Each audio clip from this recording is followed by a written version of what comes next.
The toughest thing in the octagon besides the fighters is the referee's decision of when to pull the trigger in a bout. Kind of in a neck crank position.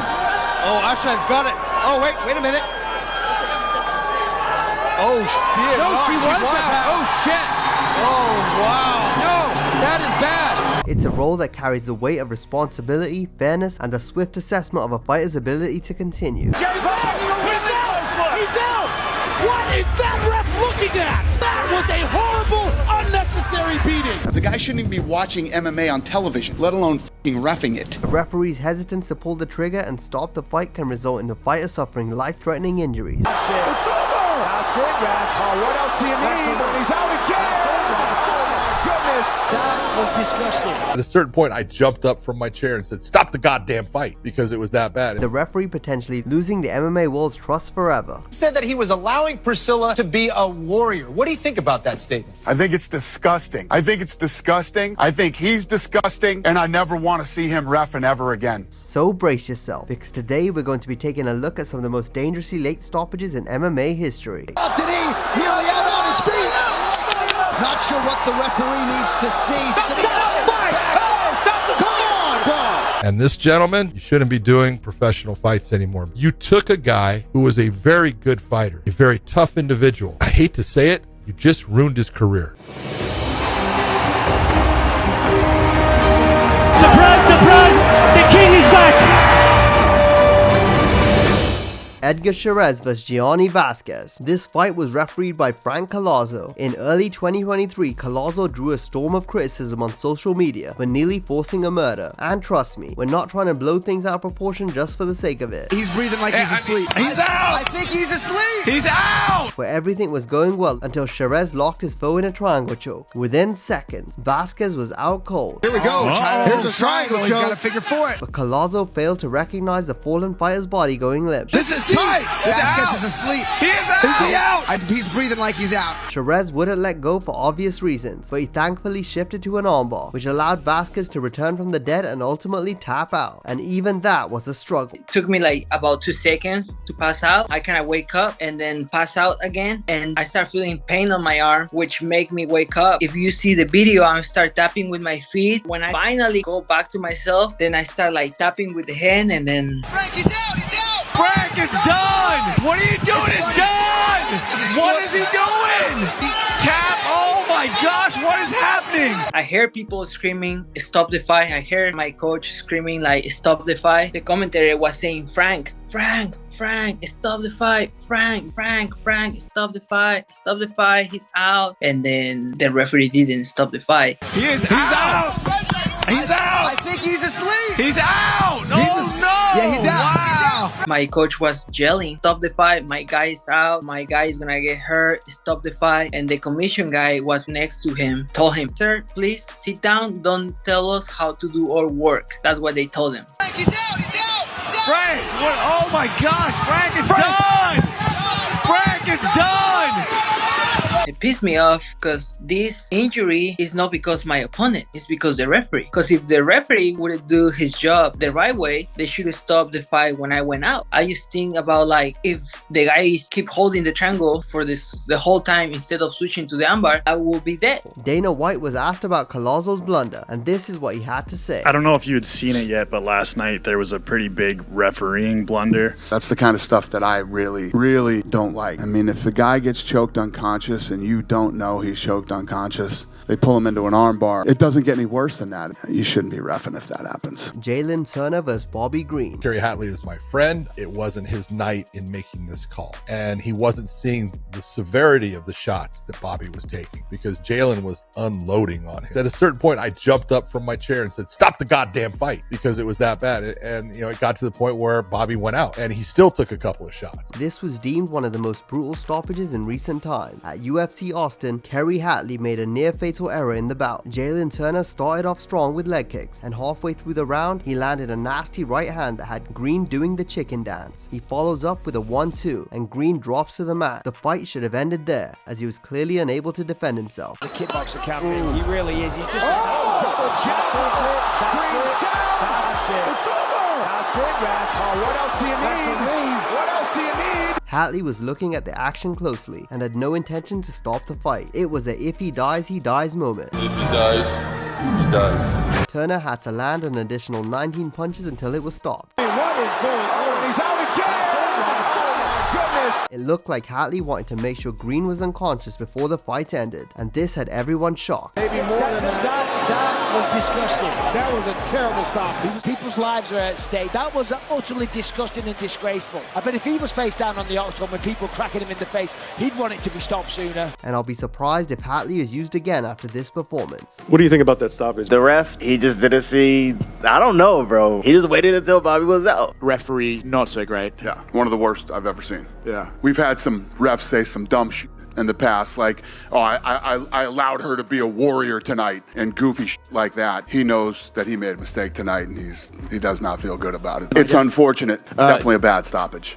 Davison Very bad. Yeah. There was actually a video recently that came out of a MMA fighter who had another fighter in some sort of lock. I believe it was like an air restrictive lock, and he looked at the ref and said, he's out.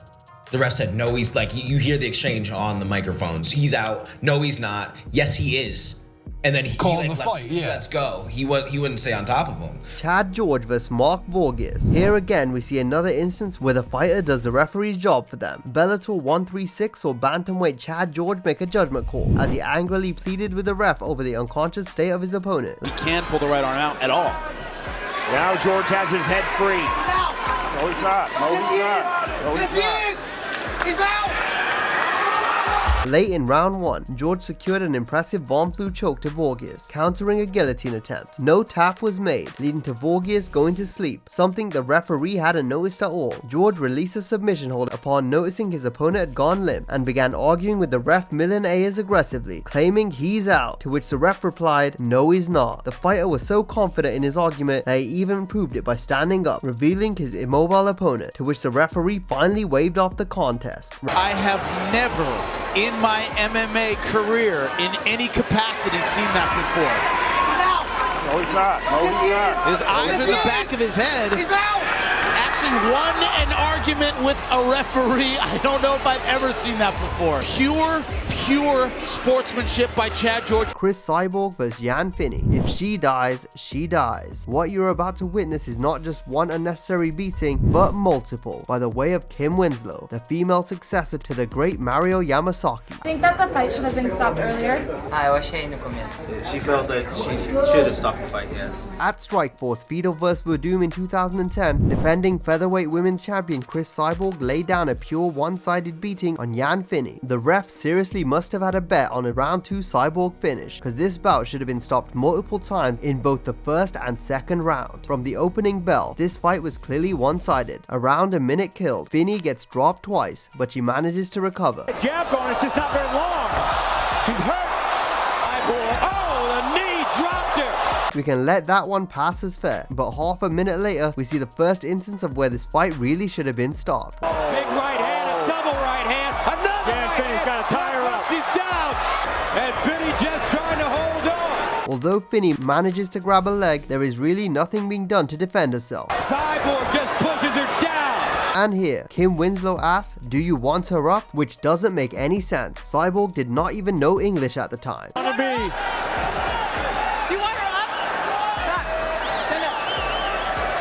Upon resuming the match, Cyborg drops Finney against the cage straight away. There is no doubt that this is where the fight has to be stopped. Right hand, left hook. Oh, Cyborg, so much. Finney is just taking so much punishment.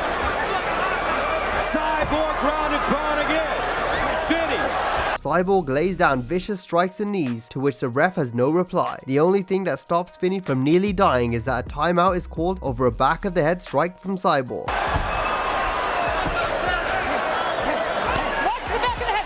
Survive, and that is it. Whoa, they call a timeout. Go to that corner. Marie is taking away a point. With over a minute left, Cyborg absolutely batters her once again and stands up, to which the ref asks, do you want her up, for the second time. She's slowing down and she's taking bigger and bigger shots. Oh, she goes down. Ground and pound, Cyborg with leverage. This may be it. Finney. Cyborg is Cyborg goes to work again on the helpless Finney, laying down vicious unanswered blows, to the point where she literally stops for a second and questions the referee's hesitance to stop the bout. She wants Winslow to stop the fight! With fans booing the referee and commentators questioning, And the fans, why are they booing? I think they may be showing some mercy for Finney. Maybe they want the fight to be stopped as well. somehow Finney makes it to the second round, where finally the fight is stopped following more unnecessary beatings. Uppercut. This is brutal. Kim Winslow has to stop this fight. Fight back, Jan. Jan, fight back. Jan. They're still fighting. Yep. And after that jab, she needs to get out of the way. A knee sent Finney down. And that might be it. Finish the round. Woo! Right in the solar plex.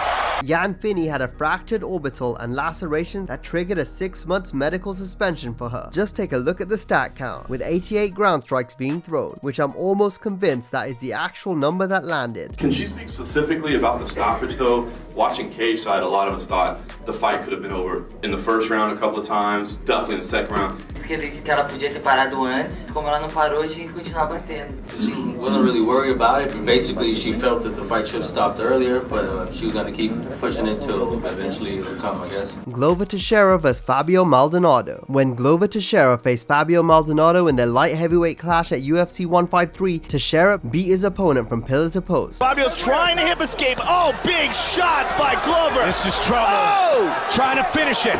He cracked Maldonado 15 seconds into the first round, and then proceeded to brutalize him with thunderous ground and pound. Sensational cardio. This might not last much longer. For 2 rounds, Maldonado took severe punishment, due to which his face was a bloody and swollen mess. The cage is the only thing keeping Fabio Maldonado standing right now, folks. This is horrific. Now, there were at least a gazillion moments where any other referee in the world would have stopped the fight, but Mario Yamasaki was pretty happy with Maldonado defending Teixeira's blows with his face. Arm to defend. Oh man, those are nasty. Since Yamasaki didn't do his job, the ringside doctor had to step in as Maldonado's messiah, and the fight was stopped between rounds 2 and 3 because Fabio had had enough. Let's keep it standing. The doctor's stopping the fight. That's it. The doctor's stopping the fight. Elisa dos Santos vs Benoit St. Denis. The referee Vyacheslav Kiselev will go down in the history books as the first referee who got pulled off the card from further officiating in the middle of the show, and by many for the right reason. And this gentleman, you shouldn't be doing professional fights anymore because you don't have the common sense to know when you are required to do your job and stop the fight and take someone out of taking any more damage in the fight. Oh, stop the fight! Come on, bro! Look at Mark Goddard. Mark Goddard's looking over like, what in the world is going on? If he dies memes will be coming out all over the place soon. The match between Santos and Dennis was everything but competitive, with the Brazilian leading the dance on the feet from the start, outstriking the Frenchman and controlling the fight. It could and should have been all over in the second, where Santos wobbled Dennis on multiple occasions. He's not going to back down. Oh my goodness. But he's wise not to. Oh, big right hand wobble soaked it in. Before backing him up against the fence to unload with more than 100 punches. Soaked it in, nearly out on his feet. Not sure what the referee needs to see. But the referee should stop the fight. Oh my goodness. Oh! Dos Santos is like, what do you want me to do? Stop the fight! Despite being out on his feet and barely standing while eating shot after shot, Kiselev's decision to let the fight go was probably based on the fact Dennis was still alive and conscious. He does have another assignment later tonight, the main card opener, Ankalaev and Uzdemir. I'd like to see if they let him come back out here to officiate that fight. Dana might go grab him out of there. He's watching. He's not happy, I imagine. This is one of the worst examples of officiating in the UFC I'd ever seen. And I've seen some bad officiating. He did a horrible job. Thank God for guys like Mark Ratner, who got on the phone and made sure that that person was done for the night and was not going to do another fight. You took a guy who was a very good fighter, a very tough individual. I hate to say it, you just ruined his career. And Daniel Cormier was quick to tweet that Kiselev's performance inside the octagon was the worst he'd seen from a referee in his lifetime. Dana White's response was way stronger as he fired the referee mid-event. The arena, a little of a weird situation with the referee in the Dos Santos fight. They could have been stopped many times, and then he was removed from his duties the rest of the night. Can you remember an incident like this with a referee? Yeah, we've had lots of incidents with referees. We've removed guys on the middle of cards too, but this was pretty bad, horrible. Ramal Sokaju vs Houston Alexander. Houston Alexander's won 4 fights in bare knuckle boxing, and I think he's 50. Jeez, He's a fucking savage. And he's a radio DJ. He just won. Back to striking late stoppages, Shark Fights 13 2010 brought us the heavy favorite Sakaju being finished by the comeback of Houston Alexander at light heavyweight. In the first round, Sakaju lived up to the favorite title, nearly finishing Alexander multiple times. Or can we even call it a near finish after seeing how much this ref had to see to call it? Alexander, whose tremendous heart carried him to the second round, managed to put Sakaju on Queer Street with some great shots. Oh! Houston Alexander now! He's going to work! He's dropped Sakaju! Dropping him in the process. The adrenaline-filled Alexander began to rain down hell on his grounded opponent. Houston Alexander, right after right! He's peppering! Sakaju is not fighting back! This is close! It's over! Who was not actively defending any of his punches. With commentators calling for the stoppage, referee Steve Armstrong did not stop the bout until approximately 56 unanswered punches later. Alexander pounding away! How is this fight not being stopped? Sakaju not even defending himself!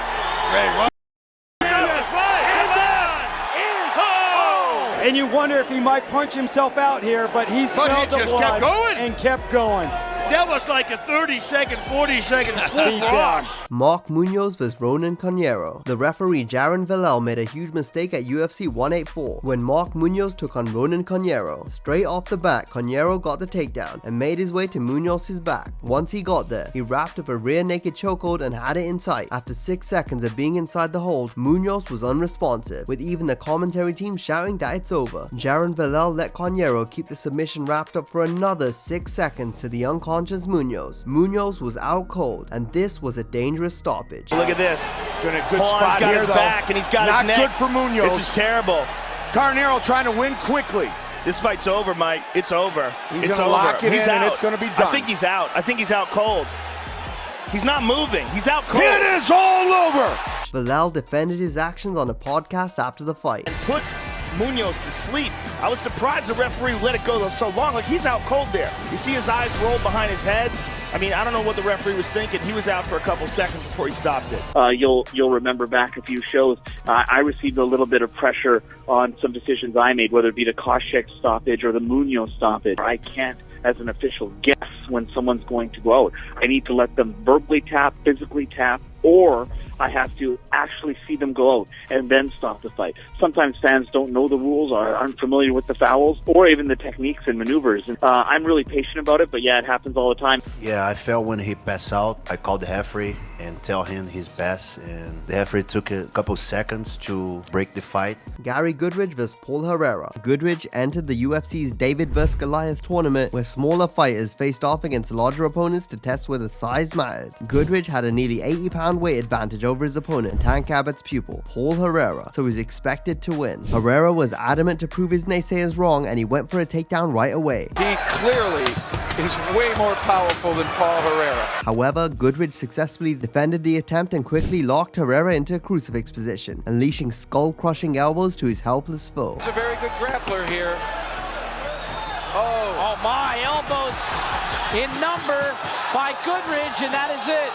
The second blow rendered Herrera unconscious, but Goodridge continued with another 6 strikes. McCarthy later admitted that it was a late stoppage, although he defended it by saying that he was out of position, which is why he took longer to react. Valentina Shevchenko vs Priscilla Cachoeira. Back in 2018, an already established contender and former title challenger Valentina Shevchenko traveled to Brazil to face a promotional newcomer Priscilla Cachoeira in the hostile territory. But right from the opening minute, it was obvious that the Brazilian was in for a rough night in the office, as Shevchenko went on to quickly secure a top position and elbow the living hell out of the Brazilian. It's advertised through the first 90 seconds of this first round, and a huge cut opened up on Priscilla Cachoeira. To the point where the corner of the cage looked like a crime scene. The one-sided beating continued in the second round, with all eyes looking into Yamasaki. Ground and pound, and the level of taking 130 plus strikes.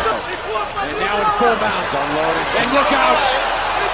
This might get stopped. Oh, she turtled. Who was in no business of stopping the fight. Turns over, turns back. Just casually standing there and observing the beating, as Cachoeira wasn't offering anything in return. The difference in strikes landed was 230 to 3 for God's sake. Shevchenko staying busy. Well over 200 strikes.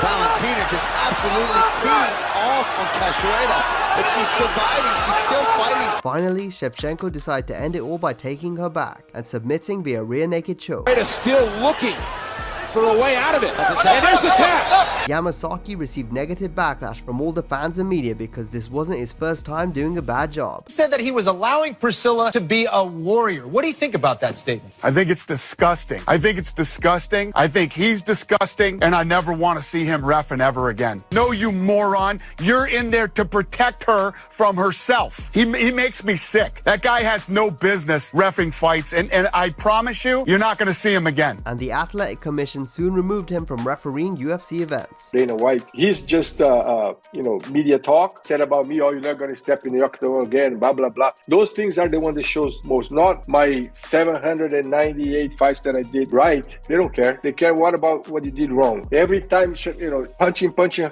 said, I'm going to stop the fight. I'm going to stop the fight. She moved. So then, I have to go by my words. And that's how, I should have changed. So I learned my lesson. Khalid Matazlia vs. CB Dollaway. That September evening in Moscow, the home favorite Khalid Matazlia beat the living hell out of CB Dollaway thanks to Herb Dean's late stoppage. Surely this fight needs stopping. What is he doing? He must stop the fight. Herb Dean should stop this fight. And it's amazing how a referee with such experience and reputation can make such a catastrophic mistake. And it all happened at the end of the second round, when already hurt Dollaway got into big trouble with Matazlia, landing big shots from the top. This could be the beginning of the end here. Big shots here from Muslim. Dollaway's had enough. It's over.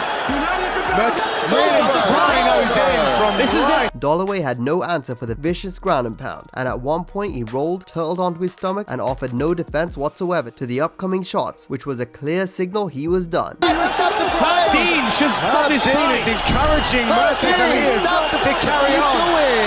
They are To everyone's shock, Herb Dean allowed Dollaway to eat a frightening amount of unanswered shots, despite the beating lasting for over 30 seconds at that point. Somehow, Dollaway reached the horn conscious.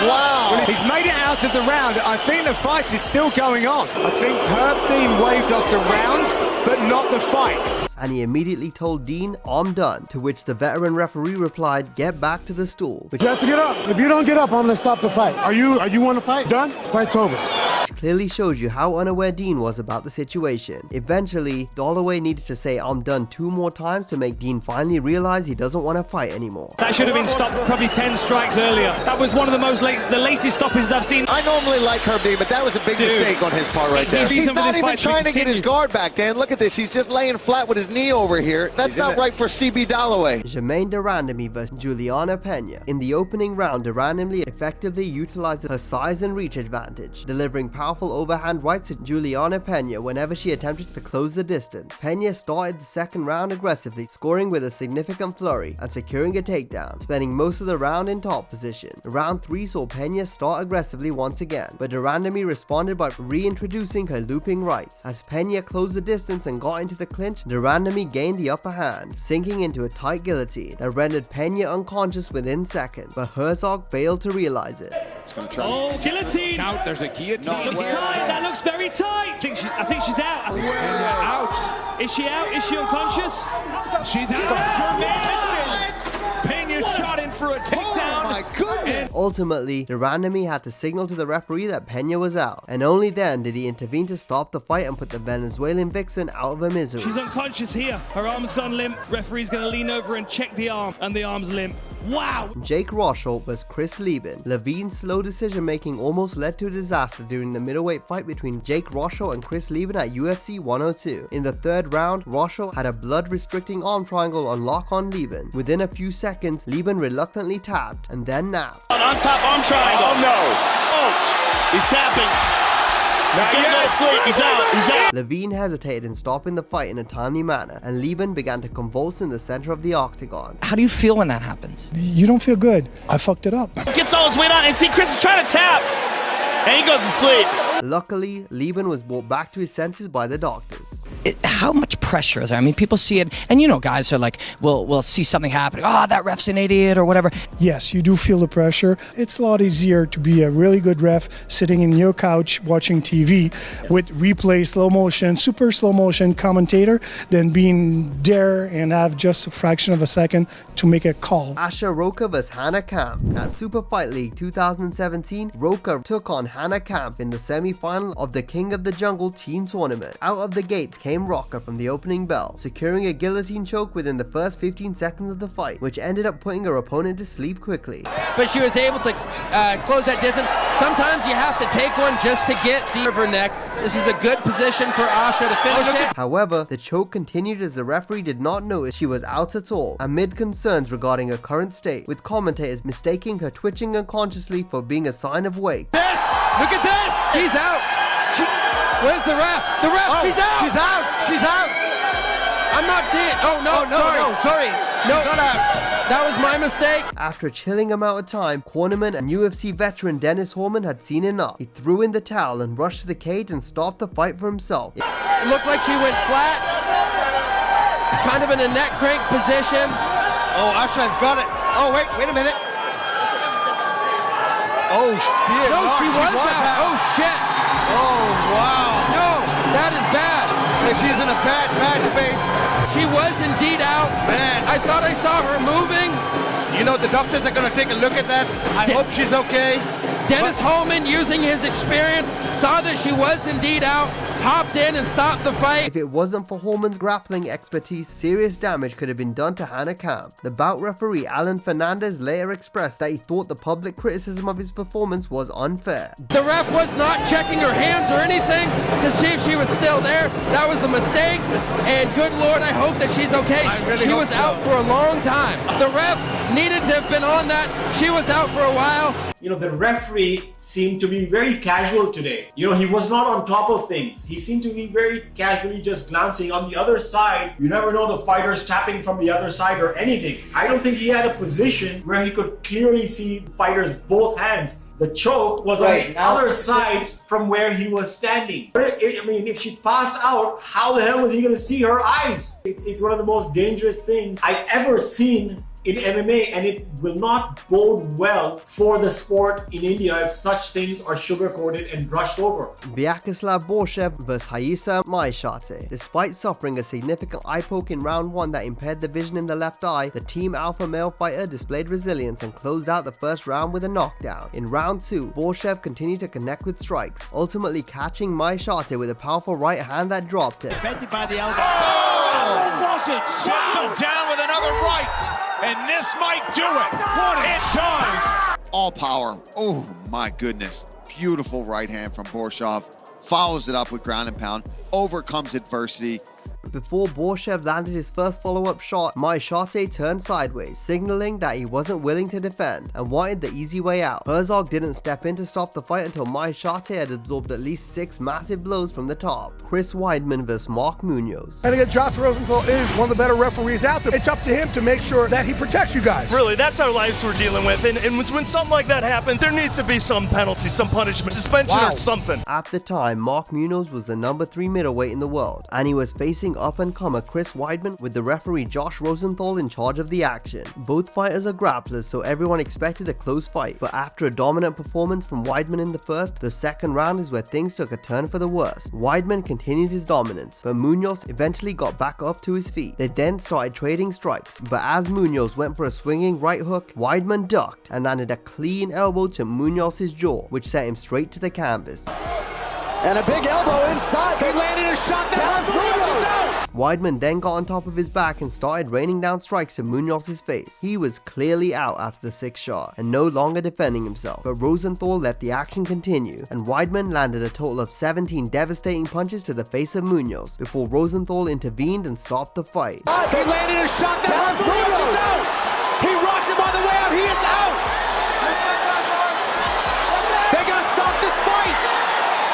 This was brutal. Munoz's face was a bloodied mess and had everyone in shock. Chris Weidman with a huge knockout of Mark Munoz. goes. Mark Munoz and all athletes are counting on that referee to keep you safe. Dana White took to the post-fight show and stated it was a bad stoppage. I hate that. How can you be standing like this, looking down at a guy getting hammered like that, and not think that the fight needs to be stopped? And Rosenthal admitted to the mistake, and he adds that he was slow on the trigger, and everyone knows what they sign in for, but it's a millisecond basis game. I think this beating lasted much longer than a few milliseconds. I was yelling, pleading, and begging. I don't know what took so long. Mark Munoz absorbing a whole lot of strikes, perhaps surprising the stoppage didn't come a little bit earlier there. Right elbow. Kennedy Nzechukwu vs. Ion Cutelaba. In the first round, Cutelaba took the lead with his grappling skills, scoring takedowns and controlling the fight, though he didn't cause much damage. Things changed in the second, when Nzechukwu countered a takedown with a powerful knee to the face. From there, Nzechukwu increased the pressure, landing well-timed knees that rocked Cutelaba. He then dropped him with punches against the fence, and continued to blast Cutelaba with hellish blows, and that had his opponent flickering like a broken light bulb. The initial follow-up shots would have been enough for any other referee in the world to stop the fight, but Keith Peterson let it play out for a bit longer.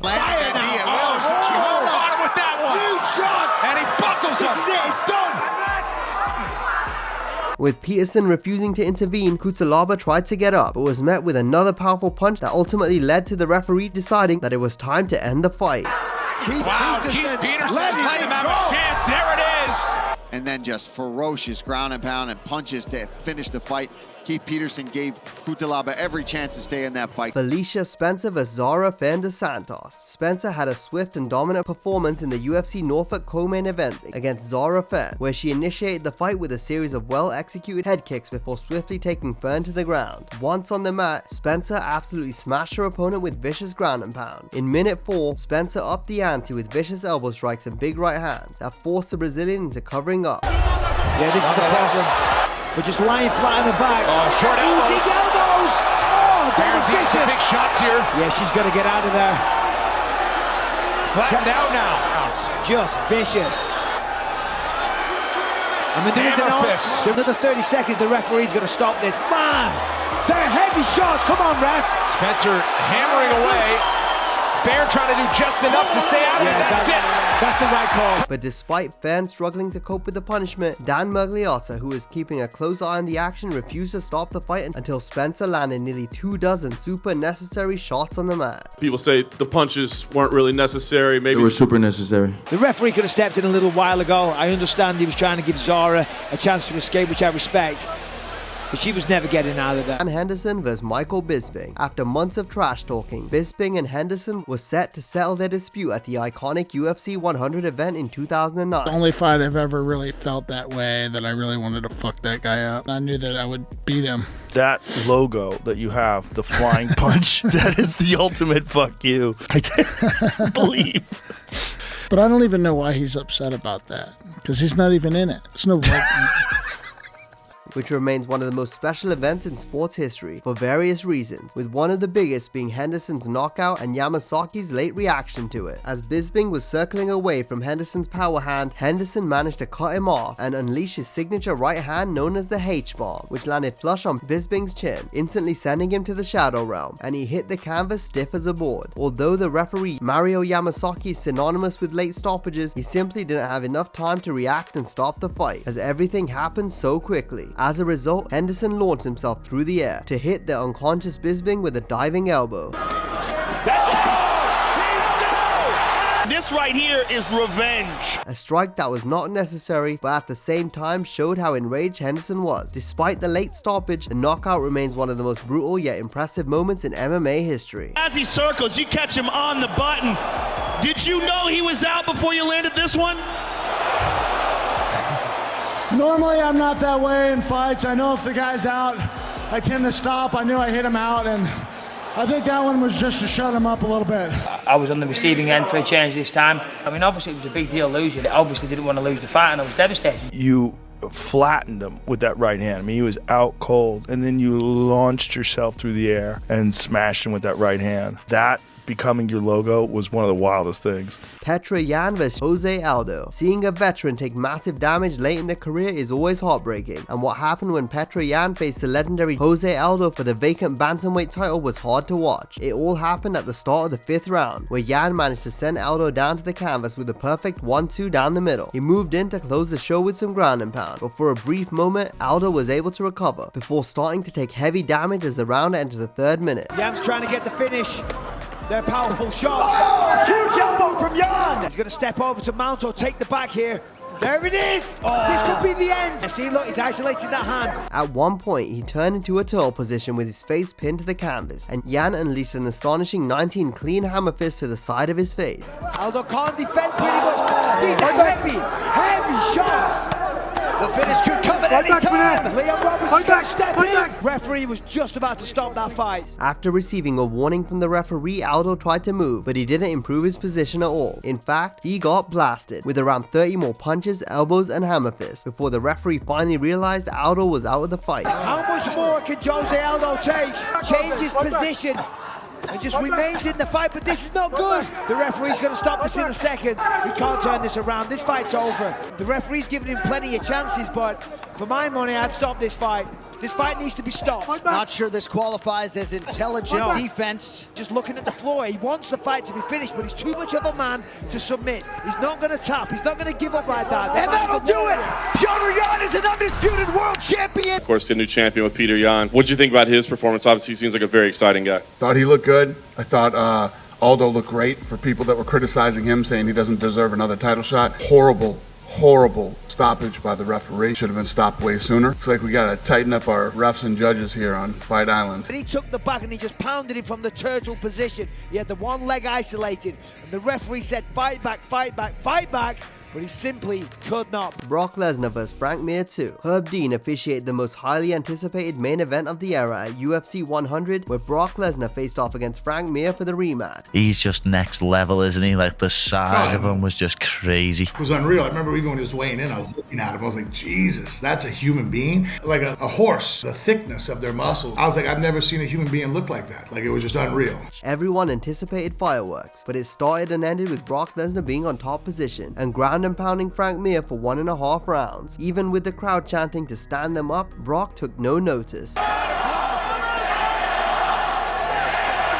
And in the middle of the second started unleashing a barrage of 16 punches to Mir against the cage. Little did Herb know that Mir was out after the 5th, and this was devastating, as we all know how hard Brock Lesnar hits. What's more memorable from UFC 100? Is it him beating you, or is it his speech after? I liked the speech afterwards. I thought that, it was definitely home to his demographic. It's defense, big trouble. That's it. Trying to finish it. That's it.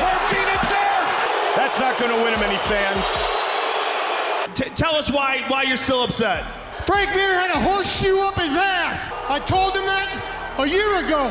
I pulled that sumbitch out and I beat him over the head with it. Woo! Referee Herb Dean gave him plenty of chances. He realized that Frank wasn't getting up. Corey Hill vs Dale Hart. Oh, stop the fight! Like Dana White said in the hospital, you achieve world status, people are going to recognize you, but not the way you want it. If the Brown vs Cell stoppage didn't make you mad, then what happened in a fight between Corey Hill and Dale Hart at UFC Fight Night 16 surely did. In the opening seconds of the fight, Hill threw a kick, and his right leg literally snapped in half upon impact, and he instantly crumbled down to the canvas in pain. The worst thing is, literally everyone had seen what had happened. Everyone except the referee Donnie Jessup. Even the commentary team went completely out of their role to start screaming "Stop the fight" to Jessup. Stop the fight! Stop the fight! The fight is all over. Corey Hill has suffered a broken leg. Whoa!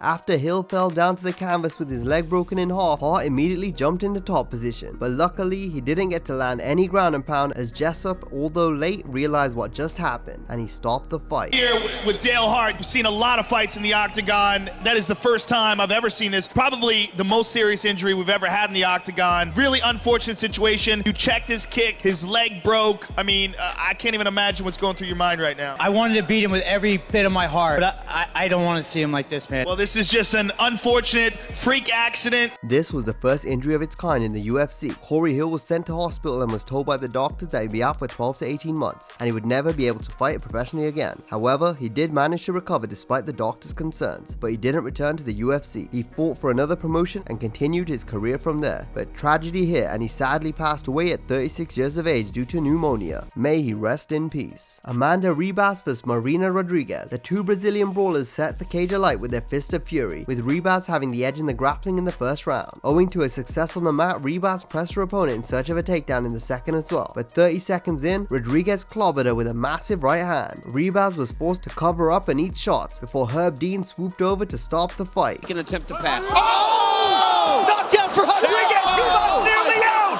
She is hurt! She's hurt bad. That's why Ribas needs to get that takedown. Herb Dean hasn't stopped the fight. Rodriguez believes she has. Stop the fight. But then he stepped back. Rodriguez was already off to celebrate, but she had to be brought back to put her opponent out of her misery with a standing TKO. But he touched her. Whoa, what a circumstance there. Oh, Looked like he made contact with the athlete, but he did not stop the fight. Oh, better shoot. Oh, huge right. Marina Rodriguez has stopped. It looked like the fight was stopped. Then she had to go and finish it again. I don't know. He didn't touch him. Did not touch her. Well, oh, there was contact. But he went in there like he was going to stop it and then must have saw something in the eyes of Ribas and let it keep going. But Roy Nelson vs Bigfoot Silva. Now let's switch over to heavyweights and the match between two of the hardest hitters in history. I don't need to keep on punching him in his face. I know I had a conversation. I'm like, he's out. And he's like, no, he's not. Keep on moving. So for me, I feel like I'm giving Bigfoot extra damage where he doesn't actually need to get hit that much. Roy Nelson and Bigfoot Silva, where the referee Big John McCarthy proved again that he's human after all. From the moment this fight started, it was obvious someone is about to get knocked out, with the only question being when and who. We got the answer in the last minute of the second round, when Nelson blasted Silva with a nasty uppercut to instantly send him down. Although Silva was clearly rocked badly, he wasn't out, so Nelson moved in to close the show with a couple of hard right hands from the top. Doing the right stuff though. Oh! Knockdown for Big Country. And that's it. Silva trying to stay in the fight. There's the stoppage. Big Country. The problem here was that it was obvious Silva was out after the first one and was not intelligently defending himself, and for some reason McCarthy let Nelson land 5 additional punches, and just as he was about to throw the 6th, Nelson himself stopped at the halfway point because Silva was clearly out, and he looked at McCarthy, who then realized it's all over. After a short celebration, Nelson would then turn and push kick the referee in the back. And Nelson, not at all happy with John McCarthy, went and gave Big John a kick in the rear after the fight. After which he received a 9-month suspension and a $24,000 fine. Did you have a chance to talk to John after the fight, though? Apologize for you coming and kicking up. It was a push. It hurt my feelings. I apologize to Big John. I wouldn't take it back. No love lost between those two historically, and perhaps Nelson thought the stoppage should have come sooner. Wow. What happened with Roy Nelson? Like, he apologized for... You can't apologize for that. You don't ever put your fucking hands on a referee or your feet for any reason whatsoever. You don't do it. We don't always agree with them.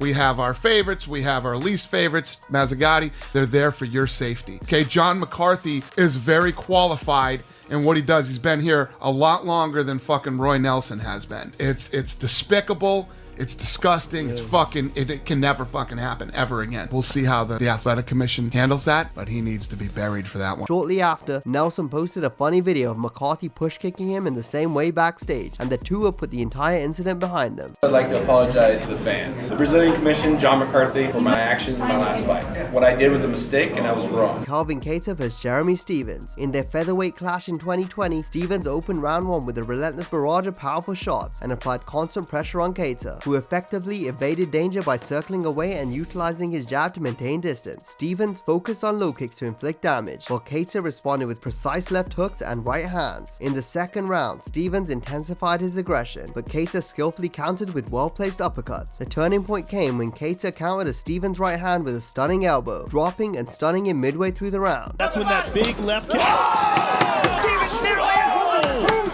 Kattar trying to finish the fight! Kattar! Right there. Maybe the glove. Oh, that's that it. one. That's there it. it is. That's it. The glove sliced him up. No, I think it's the elbow. I think it's the left elbow. Yep.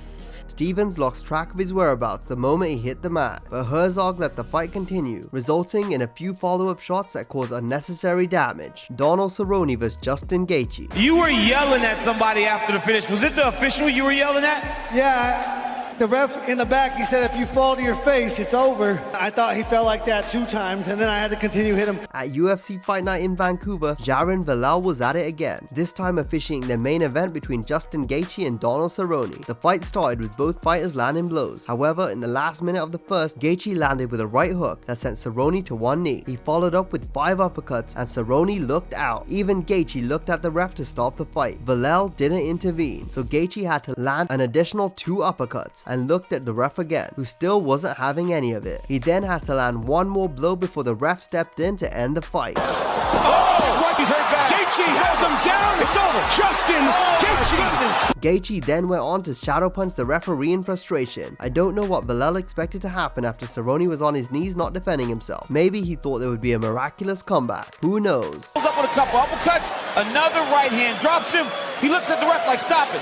Stop it. The ref still won't stop it, so then he goes to hit him. Ovin St. Preux vs. Mauricio Shogun Rua. The 2014 light heavyweight clash between Ovin St. Preux and Mauricio Shogun Rua didn't last long. 30 seconds into the fight, Rua rushed forward with reckless abandon, and OSP dropped him with a check hook before following up with a few additional shots. Rua was badly hurt due to the initial punch, and in truth was out cold after the first couple of follow-up shots. Shogun, maybe a slip there. Shogun got caught.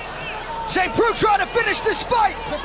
Ovin St. Preux. However, Yamasaki allowed OSP to land a dozen more just to be sure. The fight, finishing Shogun Rua here in Brazil. And very much a signature move. Yamasaki certainly giving Shogun the benefit of the doubt. Mustafa Al-Turk vs. Czech Congo. MMA fans knew something bad was about to happen from the moment this fight was announced. First, it was a big mismatch to put the newcomer Al-Turk against Czech Congo in his prime, who at the time was already an established contender. And second, to assign Steve Mazzagatti, one of, if not the worst UFC referee in history, to be a third man inside the cage. With the 50s left on the clock in the first, Congo dropped Turk with a big right hand and jumped all over him to close the show with a barrage of punches and elbows. Very comfortable with it.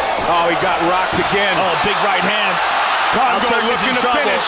Oh, Congo man. all over Al-Turk. Elbows to the face. The worst part was that Turk was visibly hurt to the point he could no longer defend himself. Al-Turk trying to protect himself. Mazzagatti's taking a real close look at him, but Czech Congo is swarming on. Wow, what a pace. Which gave a lot of space to Congo to posture up and rain down shots without worrying much about Turk standing up. Mazzagatti went on to enjoy this horror movie for 30 straight seconds before deciding to do something about it. Mustafa Al-Turk's a tough guy though. He's not relenting. Oh man, hammer fists. Hammer fist, he's vicious ground and pound. Oh man. And it is all over. What a mess. If you ever watch Mazzagatti ref a fight, he fucking stands there like this. He's doing his fucking grocery list, or sometimes he'll go like this and start looking like this when they're not even fucking doing anything. When they're doing shit, he's not in there when he's supposed to be in there. And later on, he would hide behind the commission and defend his actions by saying, "The commission is happy with my performance." That one comes straight down the middle, and then these hammer fists just over and over again. Jason Lambert vs. Rashad Evans. Lambert had a strong start in the UFC, making his debut in 2006 by impressively submitting Rob McDonald with a first-round Kimura. Following 2 more victories, he faced Rashad Evans, a rising star and the Ultimate Fighter 2 winner. The fight was close up until the second round, where Evan dodged Lambert's left hook and went for a double leg takedown. Sugar smoothly moved in to full mount and began landing powerful punches on Lambert's face that were more than desired. Jason Lambert's taking some big shots. That's it. He's gone. And this fight is all over. Wow. McCarthy later acknowledged that he should have stopped the fight sooner. It rocked him. And you see Jason's kind of moving away here, and then bang, that one put him away. Wow. Cody Garbrandt vs. Augusto Mendes. With 2 wins in the UFC in as many fights, Cody Garbrandt bagged his 3rd victory against short-notice replacement Augusto Mendes in early 2016. Cody was supposed to fight Brazilian slugger John Lineker, who pulled out due to illness. Garbrandt stayed on the card and plastered Mendes with big shots, forcing his opponent to move backwards time and time again. In the 5th minute of the fight, Cody ultimately found an opening with a quick left-right combination that floored Mendes. Cody thought he had his man, but Yamasaki just stood there staring into Mendes' soul. Justin Buchholz. Oh! Down goes Mendes! Garbrandt celebrates. That'll do it! Cody Garbrandt! Garbrandt ultimately had to return and add a few follow-up shots to force the referee into taking action. Muhammad King Mo Lawler vs Lorenz Larkin. At Strikeforce Rockhold vs Jardine 2010, a juiced up 205-pound King Mo was permitted to smash Larkin on the ground slightly unanswered, thanks to, of course, Kim Winslow. I'm gonna put it like this. The commission, they need to like do something with her, like put her through like let her take a fight or something and give her a bad ref. Let her fight Cyborg or something. Let her fight Cyborg and then let's do a late stoppage with her. I watched her almost get Jan Finney killed by Cyborg. And I think maybe the table can be turned. Put me in there as a ref and I'll just do a terrible job like her. To be fair though, it wasn't the absolute worst, or have our standards for a good stoppage just lowered. Amidst a grappling exchange in the second round, King Mo was able to posture up on his opponent and rain down ground and pound, to which totaled to around 16 unanswered strikes. A dominating base here tonight. King Mo continuing to just work on. A little harder on the ground. He hits hard, man. He hits hard. And earlier, I mean, he was getting his hips pushed out from underneath him a little bit and was still able to hit with power. So he's hitting hard right now. I can hear it. Wow, you can hear those shots crystal. Ground and pound, steady right hands. This could be fun. Larkin's almost done. King Mo, and he does it. King Mo hands Lorenz Larkin. Before Winslow finally stepped in to stop the bout. After the fight, Lawler himself had even told Winslow that it was a late stoppage. The referee did not stop it when she should have. We were talking about it during the fight, and King Mo came over and looked at me and said, should have been stopped a long time before that. 3 times I hit him, I saw him go say ow, and I saw his head bounce back. So I looked at the ref and she's sitting there. So I was like, you know what? I'm gonna hit him again. It should have been stopped a little sooner. And at the post-fight press conference, he even called her out once again regarding her performance. She said backstage, she's like, if I hear ow or ouch or ooh, I'm gonna stop the fight. Man, this dude was cussing. Man, I hit him. He's like, oh fuck. I was like, ref. And then I looked at her. And so I kept on hitting him, and I'm like, man, she just stopped this thing. I heard people from the crowd yelling, stop it, and then she jumps in all late. I told her, like, hey, you should stop the fight earlier. She's like, well, I want to give him every opportunity to bounce back. The fight was later ruled a no contest after King Mo tested positive for anabolic steroids, punished with a 9-month suspension. What do you feel about King Mo testing positive after such a tough loss for you? You know what, it was kind of disappointment. You know, I'm a man, and you know I could take a loss when I legitimately get beat. You know, and I feel like it leaves too much stuff up in the air. You know. Molly McCann vs Julia Stolyarenko. The McCann vs Stolyarenko bout was a quick one, with the Lithuanian securing an armbar in less than 2 minutes. However, the London crowd wasn't happy, as it believed the referee Jason Herzog took too long to intervene when McCann was aggressively tapping due to excruciating pain. It's in deep, she's got it in, and she's got it down. What's that arm, Michael? The arm. Oh, it's in. Wow. Stolyarenko finishes. There it is. She's tapping. Seems like the referee wasn't the quickest. Tapping straight away. I mean, there's a lot of taps there. Yeah. She's in a lot of pain. Unlike most referees who might avoid criticisms or defend their actions, Herzog once again apologized for his delayed reactions, saying that he should have jumped in sooner. Gabriel Gonzaga vs Josh Hendricks. The UFC 91 heavyweight bout was just under a minute old when Gonzaga blasted a knee to Hendricks' breadbasket before dropping him with a crushing straight right. Gonzaga thought that was that, and he held himself back from landing additional shots. He's thinking, oh, big right hand! Hendricks is down! That's it! But for some odd reason, Mazzagatti refused to call the fight. Instead, he encouraged Gonzaga to land a final blow before stepping in. Mazzagatti let him take one more punch. You see him look up, he stopped the punch actually, looked up at Mazzagatti. You want me to hit him? Mazzagatti said yes, and he hit him again. Carlos Hernandez vs Dennis Bondar. Ref! Watch the hell, ref! At UFC Vegas 75, this preliminary bout was officiated by Jaron Vallel, and it was controversial due to more than just a late stoppage. Hernandez dominated Bondar for a good 15 minutes, and when I say 15 minutes, it literally was. The stoppage came at the very last second of the third round, but should have come 4 seconds earlier. After getting the takedown in the third, Hernandez pressed Bondar against the cage, twisting and turning and managed to get the slam. Bondar's head hit the canvas, and it looked like he was out at the exact moment. However, the referee let the action continue, with Hernandez landing 7 clean elbows to the head. His pro debut, and after that he won 8 shots. And ended here!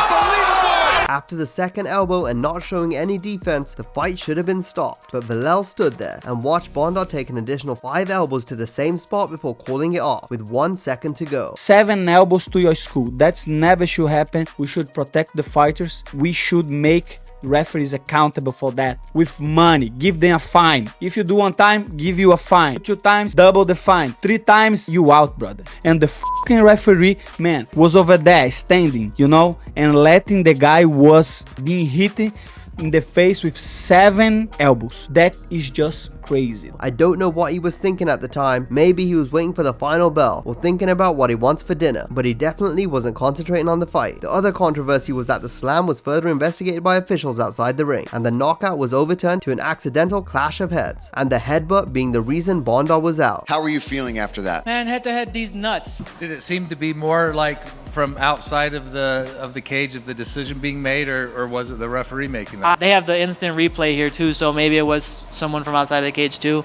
The ref just kind of took the yelling. If all other referees could see this, how did Villel miss it? Like the 4th elbow, like I could tell he was out, but in my head I knew, okay, I heard the clicker already, and the ref wasn't jumping in, so I think he ate like 4 or 5 more unnecessary ones, but that's on the ref, not me. Cain Velasquez vs Brad Morris. The heavyweight clash at UFC 83 was the champ-to-be's first promotional fight, and it was a great one, except for the commentators butchering his name by repeatedly calling him Kyan instead of Cain, and Mazzagatti making him work overtime, because 15 seconds into the fight, Cain dropped Morris with a piston of a left hook, and then unleashed a barrage of shots for the next 2 minutes, which prompted no response from Steve Mazzagatti. With an early takedown attempt, it wasn't even close. Down he goes. Is he out yet? No. Morris is up, but thrown back down. Oh, and another good leg strike. Caught him again with a combination. Morris down again. Morris momentarily made his way up, but was dropped again. However, Mazzagatti couldn't care less until another 12 shots later, when he finally decided to pull the trigger. Vasquez waiting patiently for Steve Mazzagatti to stop this fight. Morris is taking a lot of shots. This fight should be stopped right about now. And it is all over.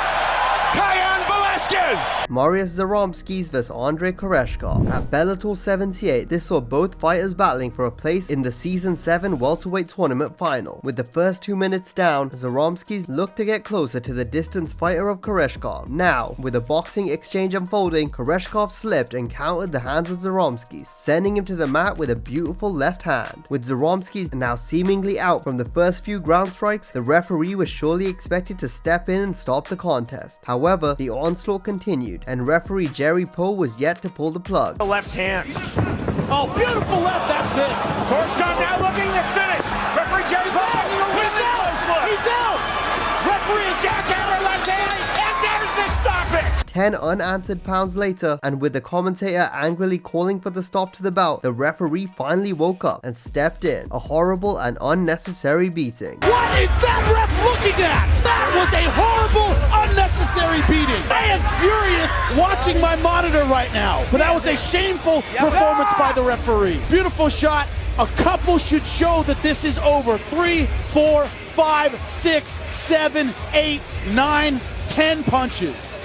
Totally unnecessary. Yves Edwards vs Josh Thompson. Although no referee deserved to be pushed like Big John did, some of them deserve to be asked, what on earth are you doing? Especially Steve Mazzagatti, Mr. Late Stoppage himself, who is known for making terrible decisions inside the octagon, with the following one being among the worst. In the 3rd round, Edwards managed to sneak behind Thompson, lock his hands, and take his back, but Thompson somehow managed to separate the hands, and just as he was turning to face Edwards and separate from him, he got blasted with a wild jumping head kick that landed right on the spot. Stands right back up.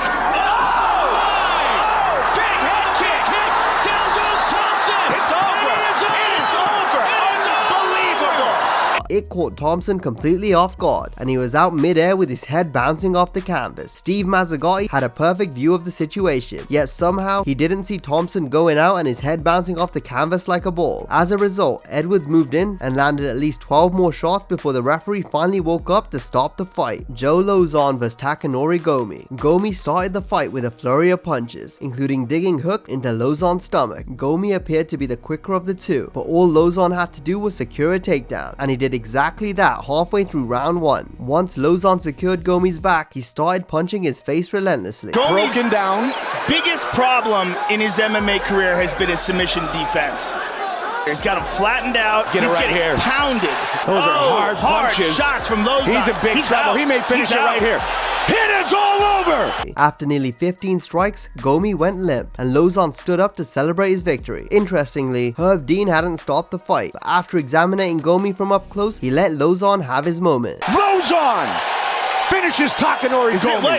There it is. Oh, wow. It wasn't even done. Lozon called it himself. Like a squeal, and then he was like completely went flat. I felt like I'd taken the life out of him. Hit him a couple times. I thought he was unconscious. Like I thought he was out. And yeah, he looked out. So Herb Dean was like right there. So I figured when he's unconscious, like I would just beat him a little bit to actually putting his hands on me. I walked away, and then he's kind of looking at him and checking him out, and I'm like, he's not going to stop this. So then I started to kind of run over, and then before I got there, he waved me off. It was weird because Herb Dean didn't officially call it, but Lozon called it. Nate Diaz vs Marcus Davis. Now Nate Diaz has a real knack for choking out the Irish, and when he faced Marcus Davis in the early part of his UFC career, he put his boxing on display by peppering Davis with shots from distance before putting his Gracie Jiu-Jitsu on display. Late in the third round, Diaz secured a takedown and then a guillotine choke that slowly cut off the blood supply. Nate Diaz got an arm and guillotine here. Trying to finish Marcus Davis. Diffusing the Irish hand grenade within seconds. With a choke. He's got a minute on the clock. Marcus is going to go to sleep. He's out. It is all over! Levine was closely watching the action unfold, but by the time he realized that Davis was out, he was already strolling in the land of the ghosts. Chris Curtis vs Jakeem Buckley. Curtis and Buckley faced off in the opening bout of the preliminary card at UFC 282. In the first round and the majority of the second, Buckley displayed his striking skills by matching and even exceeding Curtis's volume. However, the action man made a perfect read when Buckley attempted a body kick early in round 2. Allow him to get off like this. Big right hand.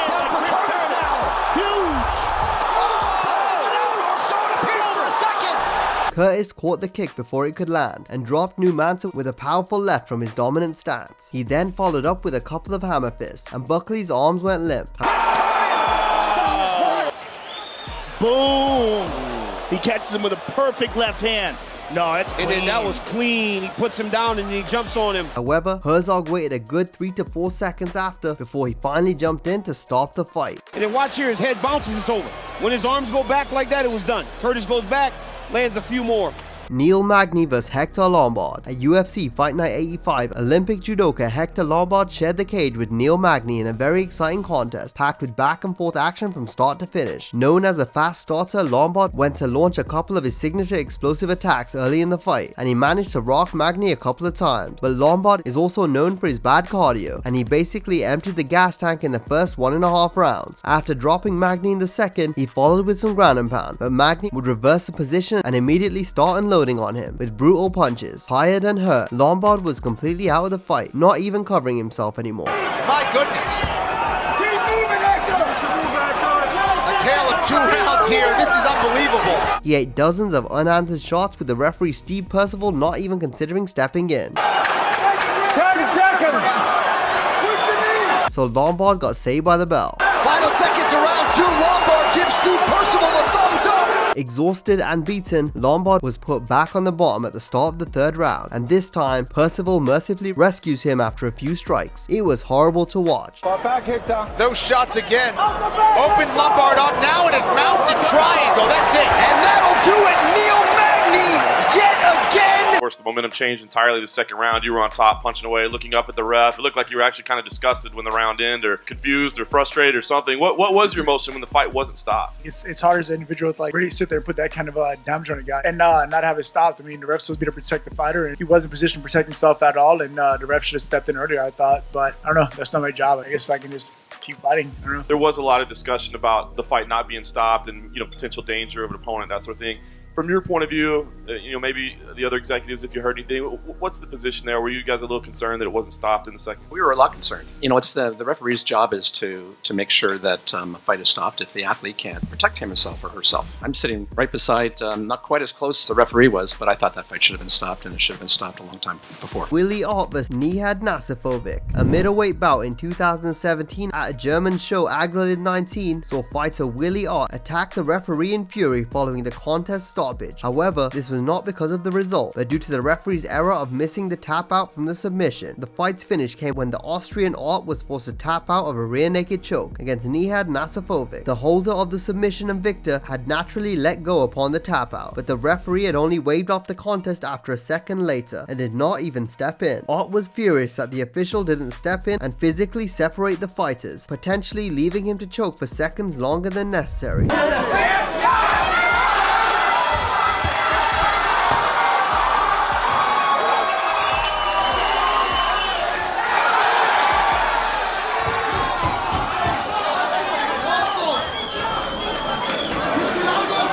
In reaction to this, Art threw a punch across the referee's head as he backed away trying to defend himself. Luckily, trainers stepped in to separate the men before any further damage could be done. Don Fry vs James Thompson. Back in 2007, the company's final event Pride 34 saw the seasoned warrior Don Fry face off against a significantly younger adversary, James Thompson, in a heavyweight bout. Despite the considerable age difference, Fry initially showcased his prowess, knocking Thompson to the mat. However, Thompson recovered swiftly and managed to trap Fry against the ropes. It was there that Thompson unleashed a never-ending barrage of strikes, with Fry enduring the onslaught, propped up only by the ropes and corner. He's in trouble. Oh, vicious knee. Another kick. Drive wobbly. Doing no damage. Thompson losing steam on his punches, but they're finding the mark. The knee. What's keeping Fry up? Unable to offer any defense to the relentless attack, it took 60 unanswered strikes for referee Yuji Shimada to finally step in and stop the bout. He can't stand to keep taking punches like this. He's got to get some offense out. The referee's not going to stop it just because he's not defending himself. Yuji Shimada, the referee, looking very, very closely at this. Thompson, the right hand. Again, a right hand. Fry's taking incredible punishment. This corner looking very closely. Very closely. Don't fight, give me a second. That's it. They stopped the fight. Wow, I can't believe that. Alexei Oleinik vs Chris Daukaus. The 2021 heavyweight clash between an OG of the fight game and a rising star lasted less than 2 minutes, with both men swinging and missing early. Late in the second minute, however, Daukaus connected with a big right hand, followed by elbows and knees, and then at least 35 unanswered shots before Herb Dean stepped in to stop the fight. Go to the body.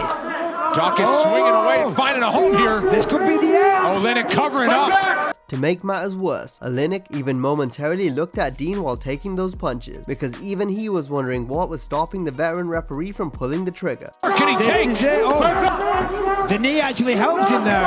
That's it. He'll take that victory home to Philadelphia. Yeah, look at that. Yeah. Oleinik definitely hurt. I figured Herb Dean was going to come in and save him right there, but I guess not. I guess he let him take a little bit extra, so, Paul Craig vs Jamal Hill. This was one of the worst late stoppages in recent times. At UFC 263, submission specialist Paul Craig took on Jamal Hill. The referee for this bout was Al Guinea, who was a Brazilian jiu-jitsu instructor at Gracie Barra Academy in Arizona. He's got it. That's a wrap. Craig persisted to yank his arm and twist it at multiple angles, to the point where Hill's arm had snapped. Oh, it's not good. It's not good. It's not good. The fight should have been over. His arm's broken. A dislocation. But to everyone's amazement, the referee was the only one not to see this happen. It's completely broken. Oh my God. Look at his arms just flopping around. Even Craig was shocked that it wasn't stopped. Al Guinea let the fight go with Jamal's arm flailing away in a triangle choke, while Craig had to land hammer fist after hammer fist to his head, and the only reason the fight was stopped was because Hill's arm was swinging around so wildly that the ref thought he was tapping out. That's crazy. Al Guinea is going to stop the fight. We were stunned that it wasn't stopped. When you were hitting him with the hammer fist, you could see it flopping around like a rubber arm. I could feel that. It was like a white fish just dancing all over my body. Dana White took to the press conference and referred to Al Guinea as the Arizona's Mazzagatti. The local refs, I heard this guy's a jiu-jitsu black belt. Is that true? Yeah, sure is. If you go to a local fight and he's resting, you know something's going to happen. Oh, really? Oh, he's the Arizona Mazzagatti?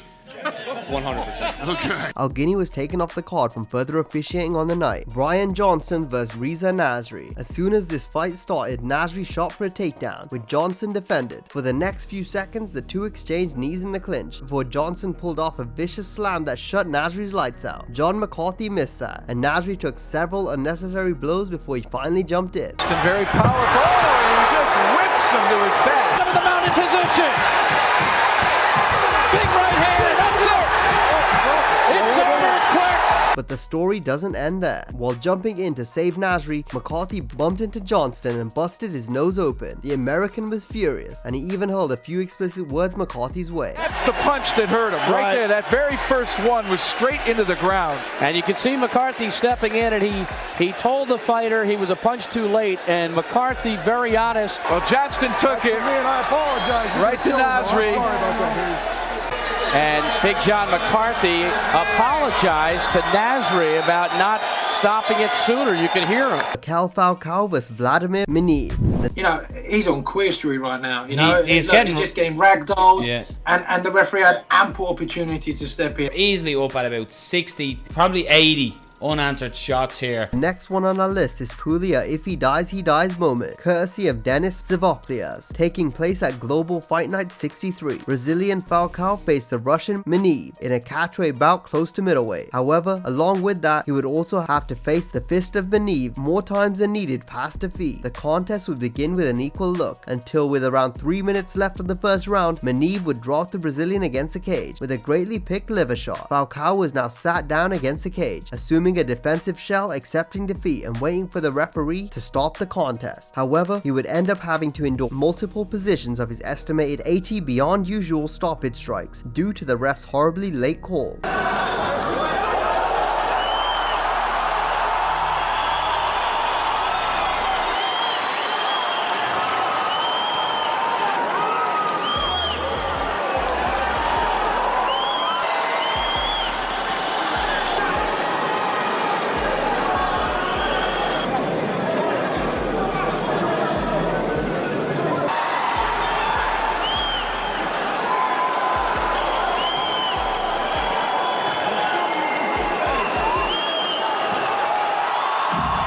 Seriously, what was the ref waiting for? A death certificate? Elite class referees John McCarthy and Mark Goddard took to X.com, previously known as Twitter, to publicly criticize the referee's dangerously late call. And you know what, in the MMA community, that was very uncomfortable to watch. Definitely could have been stopped a hell of a lot earlier. You know, you're watching a guy take a beat down and you're not doing anything. What were the cornermen doing? Why was there not a towel thrown in or something, you know, to indicate, look, their fight is done. I've seen in the living room watching it with my kids, for example, to see someone get a beating like that, and it was a beating. It was actually horrible, you know. Thank fuck, you know, he was standing at the end of the fight. What did it take for that referee to stop that fight then, you know? Daniel Gallimore vs Frederick Brown. How many times are we going to have to declare true if he dies moment? Well, you can 100% add this one to the list. A heavyweight bout at Bellator 113 saw the absolute murder of Frederick Brown's brain cells, thanks to referee Chuck Wolf. In the midst of the opening round, Big Kansas Gallimore fired deadly close-range strikes in the clinch to Brown. These strikes alone had put Brown out on his feet, but just as everyone thought they had already witnessed brutality, waiting for the ref to dash into the picture immediately, the beating continued. Upon hitting the floor, a totally unconscious Brown had literally assumed the most absurd position, but somehow this was still not enough for the referee. Brown would end up having to endure 10 unanswered strikes, with brutal elbows being amongst them, before the referee finally waved off the fight. В стойке. Второй раз есть два попадания туда справа, несколько ударов, жестко и тяжело. Да, это здесь, ну это просто, я не понимаю рефери, почему рефери просто сделать из Брауна мясо. Настоящее убийство происходит сейчас в клетке, и рефери абсолютно... Post-fight, commentator Jimmy Smith had taken to Twitter to announce that Wolf would not be officiating any more fights that night. Forrest Griffin vs Rashad Evans. Now, the light heavyweight title fight between Forrest Griffin and Rashad Evans at UFC 92 is among one of the many reasons why people consider Steve Mazzagatti to be the worst referee in history. After a competitive 2 rounds, Rashad Evans decided to put his wrestling to work in the third, and he managed to pin an already tired Griffin down to the canvas and hold him there for a few minutes. Right at the halfway point, Evans would posture up and start unloading bombs, with Griffin going out after the second one. And it's amazing how Mazzagatti didn't see this, because the champ stopped defending himself and his arms were grabbing the air. Rashad continuing to tee off. Forrest is in trouble. He's out. And it is all over.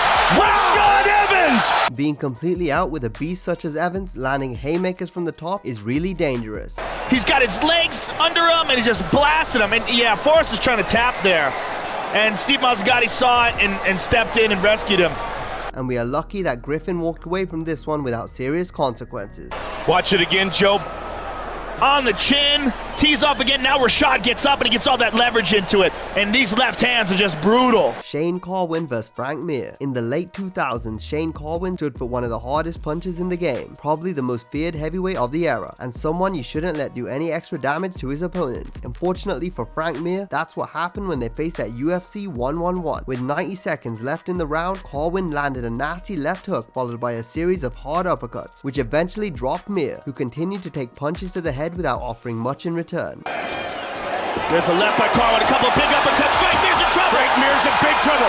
With Rogan declaring it's over and I think he's out on multiple occasions. Carwin looking for the finish. That's it. The finish breaks. That's it. It's over.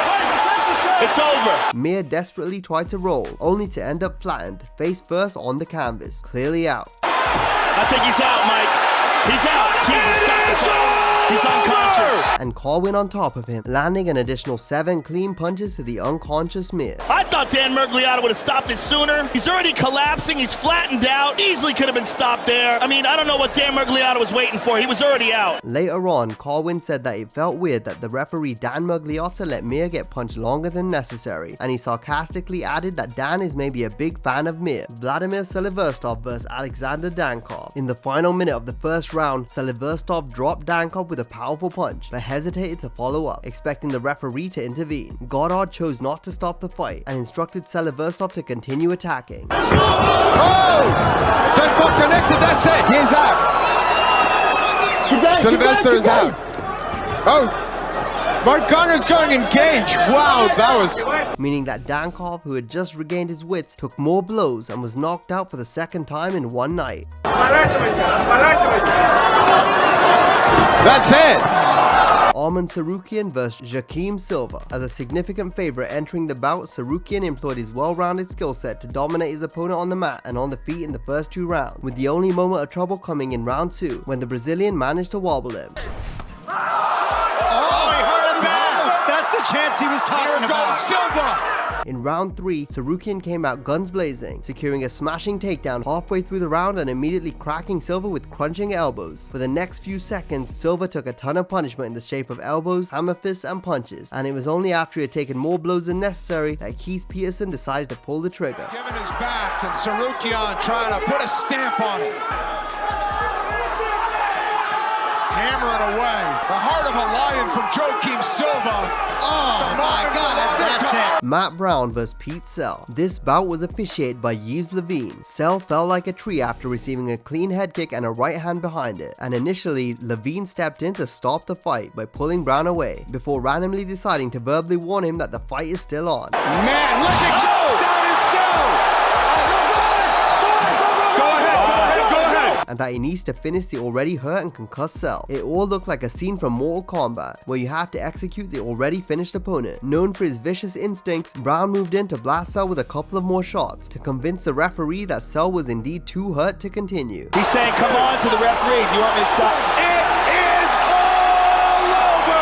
Matt Brown was upset that that fight wasn't stopped earlier. So technically, Matt Brown, who is an all-time leader in the number of knockouts in the welterweight division, actually got 2 on the same night thanks to the brilliant decision-making by Yves Levine. You caught him with the head kick and then a left-right combination. You thought the fight was stopped. There was some confusion. I thought he stopped the fight, so I backed up. You were actually urging the referee to stop the fight. I can see he was down on his feet. Let's take a look at that right now. Here's the end right here. I feel bad for P-Cell, man. He's a warrior, man. And if you found yourself screaming at your television in frustration after this one, you were not alone. I mean, I don't understand that. That's the stoppage of the fight. Once a referee gets in and stops it like that, I mean, that is supposed to be the end. Pete Sell was badly hurt. And you can't see it, but here, Matt Brown looked at Yves Levine and said, come on. He wanted him to stop the fight. He didn't want to administer any unnecessary punishment. Derek Lewis vs Travis Brown. Heavyweight late stoppages just hit differently because of the power these giants generate in each shot. And one of the worst examples was that involving the powerhouse Derek Lewis and his victim Travis Brown, and of course Mr. Late Stoppage himself, Mario Yamasaki, who has been involved in dozens of controversial situations. And most of the mistakes or the fuck-ups I did, on reffing was because I was either not concentrated or didn't study the fighters. I was just, too many media, too many of this. So if you don't concentrate, it's no good. After back and forth action in the first round where both fighters got hurt multiple times, Lewis caught Brown right on the temple with one of his bombs Brown with 2 minutes to go in the second, sending him down to the canvas. The Black Beast moved in to close the show, landing around 11 clean punches to the face before Yamasaki decided to step in. The right hand sends Brown down again and possibly out. The problem was, Brown was already out after the 7th shot, and seeing his head bouncing off the canvas with his eyes rolled over is as brutal as it gets. Afterwards, Yamasaki publicly admitted the mistake without making any excuses. You gotta jump in and stop that fight. He does not need to put him to sleep here. And what'd you think of the stoppage? I think a lot of people thought Mario Yamasaki got in there at least a few shots too late. Well, yeah, I give him $1,000. I appreciate it for letting the fight go a little longer than what it would. Because I just wanted to get all my anger out on Travis' face anyway because he liked to hit on women. So I appreciate him for doing that. Kim Couture vs. Sheila Bird. I remember at the time it being a really big deal that, like, what's going on here? Why was this not stopped earlier? I mean, I was clearly out as soon as I hit the ground. He lifted my arm. There was no response. I don't know what he was waiting for. In the 2011 AX Combat event, Bird and Kim Couture clashed in a bantamweight bout. During the fight's opening round, Sheila executed an uncommon leg scissor choke on Kim, Randy Couture's former spouse. Bird secured the choke firmly, delivering powerful strikes as Kim tried to fight back momentarily. However, Kim soon lost consciousness, a fact made evident when her legs collapsed on the mat. Despite this, the referee allowed the match to continue until it was unmistakably clear that Kim was incapacitated. Good strategy. Oh, big right hands being rained down by Sheila Bird. She tries to use those legs to choke as Kim is not in a good spot right now. Yeah, she landed some good punches before going back, and now it's... And that is it. She is out. Kim Couture is out, and Sheila Bird. Only after a thorough check for a sign of response did referee Len Koivisto finally call an end to the contest, declaring Bird the victor. Post-match, Kim still remained motionless on the canvas for a period of time. Second round, she caught me in a scissor choke, which was actually her signature move. I know she caught it right away. I think I was out as soon as I hit the ground. It was tight. Once I went back and watched the film, I was like, wow. A little bit longer, I probably could have had brain damage. But yeah, a pretty dangerous stoppage, I think. It was like a delayed reaction by him. Rob Font vs. Adrian Yanez. The bantamweight clash at UFC 287 was an absolute barnbuster. Yanez initiated with a solid 1-2 combination, and Font responded with 2 stiff jabs. Yanez landed a big right hand, followed by another clean counter shot. Font delivered a powerful jab and followed up with a double. Yanez countered with a massive right over the top, causing significant swelling on Font. Yanez showcased speed and power with a fiery combination. Font retaliated with a huge uppercut that appeared to wobble Yanez. Font continued with a clean combination and a massive hook that sent Yanez to the canvas. Jab is beautiful. Oh! What a right hand! Yanez nearly out!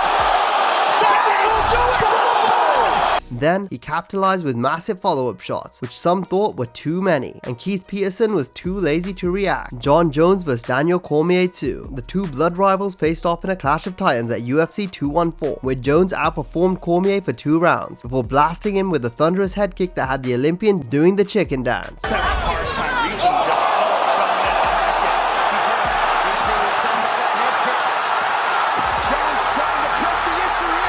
As Cormier backtracked on rubber legs and crashed against the fence, Jones rained down nearly a dozen bombs on a helpless DC before McCarthy jumped in.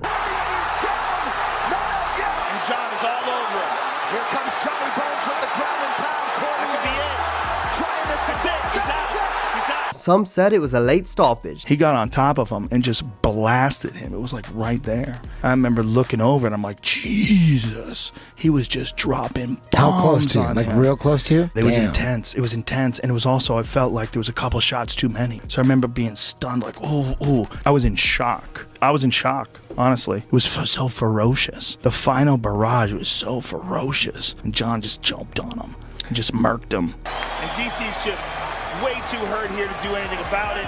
And he's eating some big bombs. Big John gives him every chance in the world. Give us your thoughts right now. I don't know, man. It's like I got kicked in the head. Oh, man. I'm so disappointed.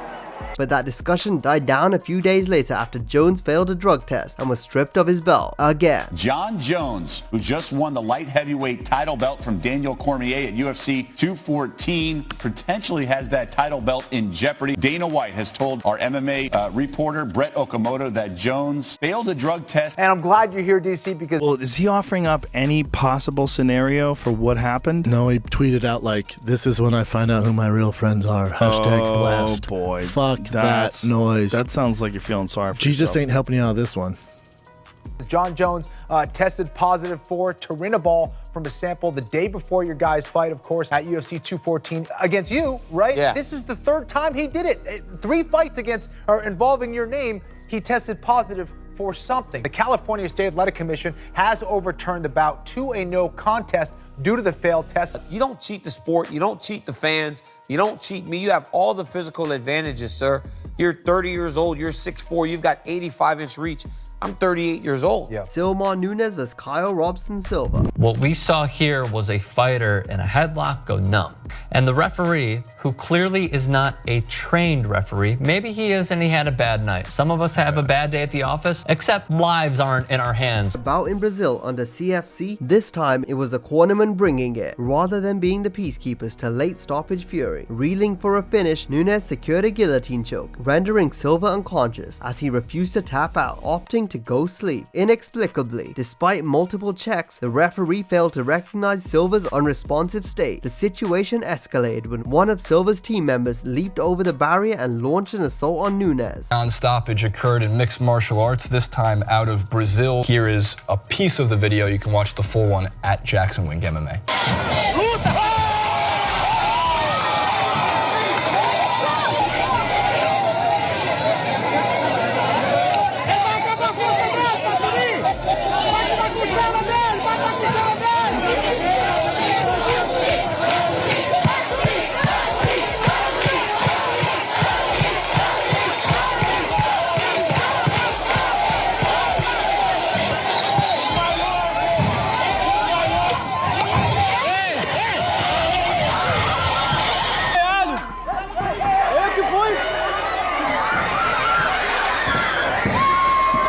Upon the cornerman executing a far more extreme version of what the ref was supposed to do, chaos erupted in the ring. Despite the chaotic scene, Nunes, foregoing any retaliation or celebratory gestures, promptly turned his attention to Silva, who he had just subdued, ensuring his well-being after the intense bout. So the referee goes over and he lifts up one body part of the guy that lost. It was limp. And yet he was just like, nah. Let's just see what happens. He's got some fight in him. His trainer jumped over the cage, shoved the referee, and the anger was taken out. What should have been taken out on the referee was taken out on the opposing fighter. When you're in that position as a fighter, you continue until you hear the bell ring, until a referee step in. So you can't really blame the opposing fighter for stopping. I applaud the trainer for breaking protocol, jumping over the cage, saving a fighter's life, and just stopping the fight overall, because this is complete nonsense that this continued the duration that it did. Post-bout, Nunes had voiced his true feelings via Instagram. "If you don't tap, you go to sleep," he wrote. "Another victory, thank God. I was beaten at the end of the fight, but everything went okay." This referee should never handle a mixed martial arts event ever again. Diego Lopez vs. Pat Sabatini. Lopez troubled Sabatini with his length and size, tagging him from distance. The American's troubles at range forced him to go for a takedown a minute into the fight, but not only did Lopez defend it, but he also secured a takedown and cracked Sabatini with a big right hand as they both got up. Sabatini did the good old chicken dance while backtracking, and Lopez followed up with a couple of huge right hands that sent his foe to the floor, where one follow-up shot sent Sabatini packing. Real trouble, and Lopez just swarms.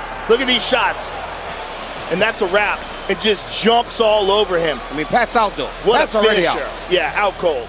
But Peterson only reacted after Lopez landed 4 more unnecessary shots. Carlos Ulberg vs. Ior Potieria. During the main card at UFC Charlotte in 2020, Ulberg displayed impressive precision, landing a powerful counterpunch that sent Ior Potieria crashing to the mat. Ulberg swiftly followed up with a barrage of punches and hammer fists, prompting the referee Peterson to intervene. However, Keith Peterson's choice to wait until Ulberg stopped throwing punches before ending the fight is a causing concern. Oh, he hit it with that. Oh, we got him. He got the back step, left hook. That is his best shot. He's knocked everybody out with it, and he did it again. He did it again. Stoppage, Carlos Ulberg. Down. Oldberg stopped the fight himself. Yes, he did. I don't know. Oldberg actually stopped the fight. I've seen that happen before, to me. This delay could have exposed Peteria to serious injury, as he was unable to defend himself against Oldberg's assault. Oldberg stopped the fight himself, Don. The fighter can tell the refs to stop the fight occasionally, and we've seen that in other fights. Even UFC commentators Daniel Cormier and Dominic Cruz weighed in on Peterson's actions during the broadcast. Cormier acknowledged Oldberg's role in stopping the fight, while Cruz criticized Peterson's nickname of No Nonsense, humorously dubbing him All Nonsense Peterson. That's happened to me before with this exact all nonsense. Oh my God. So, now watch Oldberg tell him to stop the fight. And Oldberg was beating him up, and then Oldberg just walks away. He just walks off. And so he stopped the fight, not the ref. Cain Velasquez vs Antonio Bigfoot Silva. Equally as horrible was watching the face of Bigfoot Silva after he got completely demolished by Cain Velasquez in the first meeting in 2012, where the Brazilian literally got massacred. Bigfoot knows this is a huge fight for him. He knows it's a huge opportunity. At UFC 146, Velasquez was coming off a loss to Junior Dos Santos, and that also cost him the title, so he was more than ready to put on a show, make a statement, and get back into the mix. The fight started with Velasquez immediately getting a takedown, and he went on to beat the living hell out of Silva for the rest of the round. This is some nasty ground and pound by the former champion. Absolutely relentless attack by Cain Velasquez. Cut him early, beat him up. Whipping the floor with him, utilizing high-level wrestling, and demolishing him with vicious ground and pound that also opened his face. 2 minutes into the fight, the center of the cage was already looking like a crime scene, with Silva clearly being out of the fight. In the finishing sequence, Velasquez started raining down clean shots. Absolutely relentless. He's turtling up. Trying to finish it right here. It is all over. And for some reason, the referee Josh Rosenthal let Silva take at least 5 extra hard shots before stepping in, making this one of the most memorable late stoppages. Joe Warren vs Pat Curran. To kick things off, we're looking at the infamous clash and stoppage between Joe Warren and Pat Curran for the featherweight title. As the reigning champion, Warren faced Curran in a high-stakes match. During the third round, Curran delivered a powerful knee that sent the champion Warren reeling. The challenger followed up, with Curran landing a series of punishing blows, including 2 additional knees to the head that brought Warren to the ground. It seemed imminent that following these strikes, the match would be halted immediately, with even the commentator Jimmy Smith anticipating the end in Curran's favor. Contrary to expectations, the fight persisted under Jeff Malone. For a harrowing 20 seconds, Curran unleashed a relentless attack on Warren, who appeared dazed and repeatedly fell under the onslaught. A series of vicious uppercuts eventually concluded the bout. Although the damage inflicted was beyond extensive by that point, the crowd watched as Warren withstood approximately 40 consecutive strikes, a number exceeding beyond what any fighter should have to endure. This beautiful knee that rocked Joe Warren. Pat Curran unloads against the fence and gets the stoppage in the third round. Oh, big knee! He's hurt! Warren, he's really hurt! Trouble! Curran looking to finish! The end could be near! Warren is nearly done, turning his back! Dude, right hand, uppercut, right hand, uppercut, uppercut! That is it! That is a vicious knockout! Warren's manager had also confirmed the fighter had vomited backstage after the fight. There's little dispute about this one being the horribly late stoppage champion, as proven by its #1 spot on Tapology. Headed towards the end of the fight, you were unloading a barrage on him. Were you surprised that the referee didn't stop the fight earlier? Yeah, you know, in the heat of the moment, you really can't tell, but watching the fight right after, he definitely could have stopped it a little sooner. Yeah, he could have took a little bit less punches. Tanner Boser vs Rafael Pessoa. Herb Dean had a shocker at UFC Fight Island 3 with 2 late stoppages, which caused the commentary team to call him out and interfere in the fight. The first one involved the heavyweights Tanner Boser and Rafael Pessoa. In the second round, Boser threw a hook and it landed into the eye of Pessoa, who then backed away and fell to the ground. Boser rushed in to finish the fight. That wasn't quite as mobile. Oh, that's a big shot. That hurts him. That's it. Boser's going to get the finish. And that's over. And Pessoa covered up as soon as he hit the canvas. Thanks to Herb Dean, Boser had the opportunity to land 10 more devastating punches to the head of Pessoa before he eventually called off the fight. The commentary team were not happy. It's over, big shots. Francisco Trinaldo vs Jay Herbert. This was probably Herb Dean's worst late stoppage, and it is really hard to defend him on this one. With around 90 seconds left in the third, Herbert's legs instantly crumbled upon receiving a nasty left hand from Trinaldo, who respectfully didn't want to punish him any further, as even Herbert put his arms out, clearly signifying he's done. What a knockout! but according to the rules, it's the referee's job to stop the match, and Trinaldo needed to land a few extra shots to convince the veteran referee Herbert was out. It's not over. Come on! It's not over. Stop the fight! That's the second time now, Dan. That's 2 times now. Working at the commentator's desk at the time was the close friend of Herbert, former UFC fighter and analyst Dan Hardy, who verbally attacked Dean both live on air and backstage, which received a big media spotlight, even forcing Dean to come out in public to defend his decision and react to the negative backlash. The fight that some people say could have been stopped earlier, I think it was stopped late. By no means was that a late stoppage. As far as the UFC is concerned, Dana White acknowledged the bad stoppage, as well as Dan Hardy being unprofessional and crossing the line, which later certainly contributed to his departure from the company. If you work for me and you approach a judge or a referee, I will fire you. You will lose your job. You will never work for me again if you do that. Jacare Souza vs. Chris Weidman. Referee Dan Miragliotta is widely regarded as one of the most reliable referees. However, he made a massive mistake in the co-main event at UFC 230 for letting the former middleweight champion Chris Weidman take extra damage after being knocked down and clearly out of the fight. And now back to the body goes Souza! Weidman is down! After a competitive 2 rounds, the Brazilian managed to find a winning shot and land a hard right hook to the temple, which sent Weidman down to the canvas. And although he was still conscious, Weidman clearly didn't know what was going on. Dan Miragliotta has yet to stop the fight. Souza stopped striking.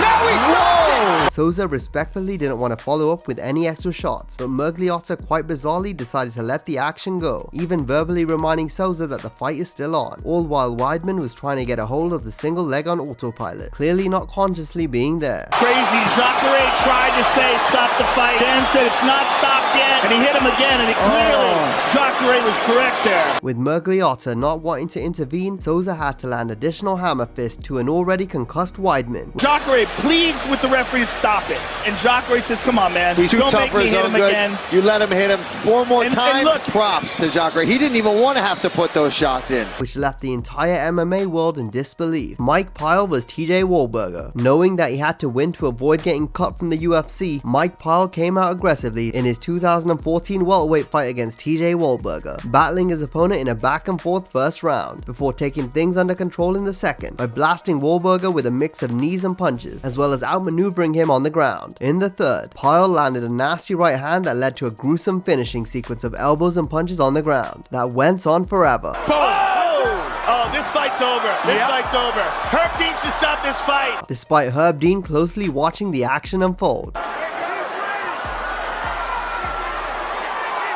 Pyle landed more than a dozen brutal shots on the mat before Herb Dean stepped in. I don't know why Herb Dean is not stopping this fight. It is all over! Mike Pyle! He's in big trouble here, and Herb Dean has seen enough. John Fitch vs. Joshua Berkman. Does anybody here disagree with me that Mazzagatti is a fucking toolbox? I mean, he literally did nothing. Fitch is out cold when he goes limp and he's out. Then he rolls him fucking over. He's literally like this, standing up over him before Mazzagatti even fucking gets in the picture. Mazzagatti standing in the corner, pick up some bread, milk, and then you see Mazzagatti going, is he sleeping? I guess this fight's over. The welterweight fight, which took place at the World Series of Fighting 3, lasted only 41 seconds, with Berkman cracking the former UFC title challenger with a thunderous right hand, before jumping in a guillotine that was deeper than the Grand Canyon. Within a few seconds, Fitch was out cold, but Mazzagatti only realized that after Berkman let go of the choke. Might pull it up. He's out. He's out. He knows it's over. Before the referee, he knew it was over. A few more seconds and the UFC might have been preparing for Fitch's last rites. Mazzagatti was right on the spot, stepped in and said, are you kidding me? Josh Berkman just did my job.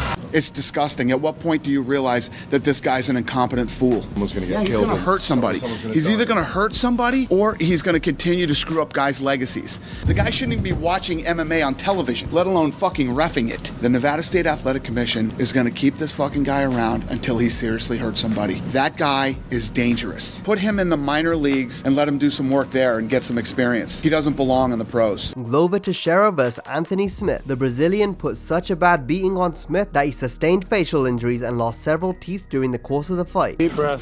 My teeth are falling out. Yeah, breathe. Hey, listen, breathe.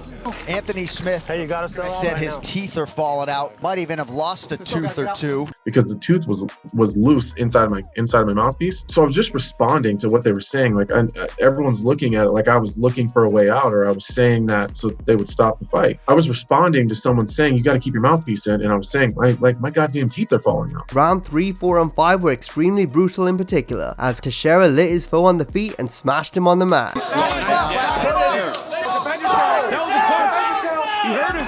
It looked like a punch. It looked like a punch by Teixeira. Oh my goodness. Smith down face first. Jason Herzog giving him every chance to stay in this fight. Do you recall handing him your teeth, and were you afraid when you did that he would stop the fight? Yeah, I wish I would have done that. Well, I looked down. Glover hit me with like just a little pop shot, and my mouthpiece kind of jiggled down in the bottom of my teeth. And I just looked down and my teeth were right there. I was just like, oh, there's my tooth. You know, I just grabbed it. And then I had it in my hand and I didn't know what to do with it.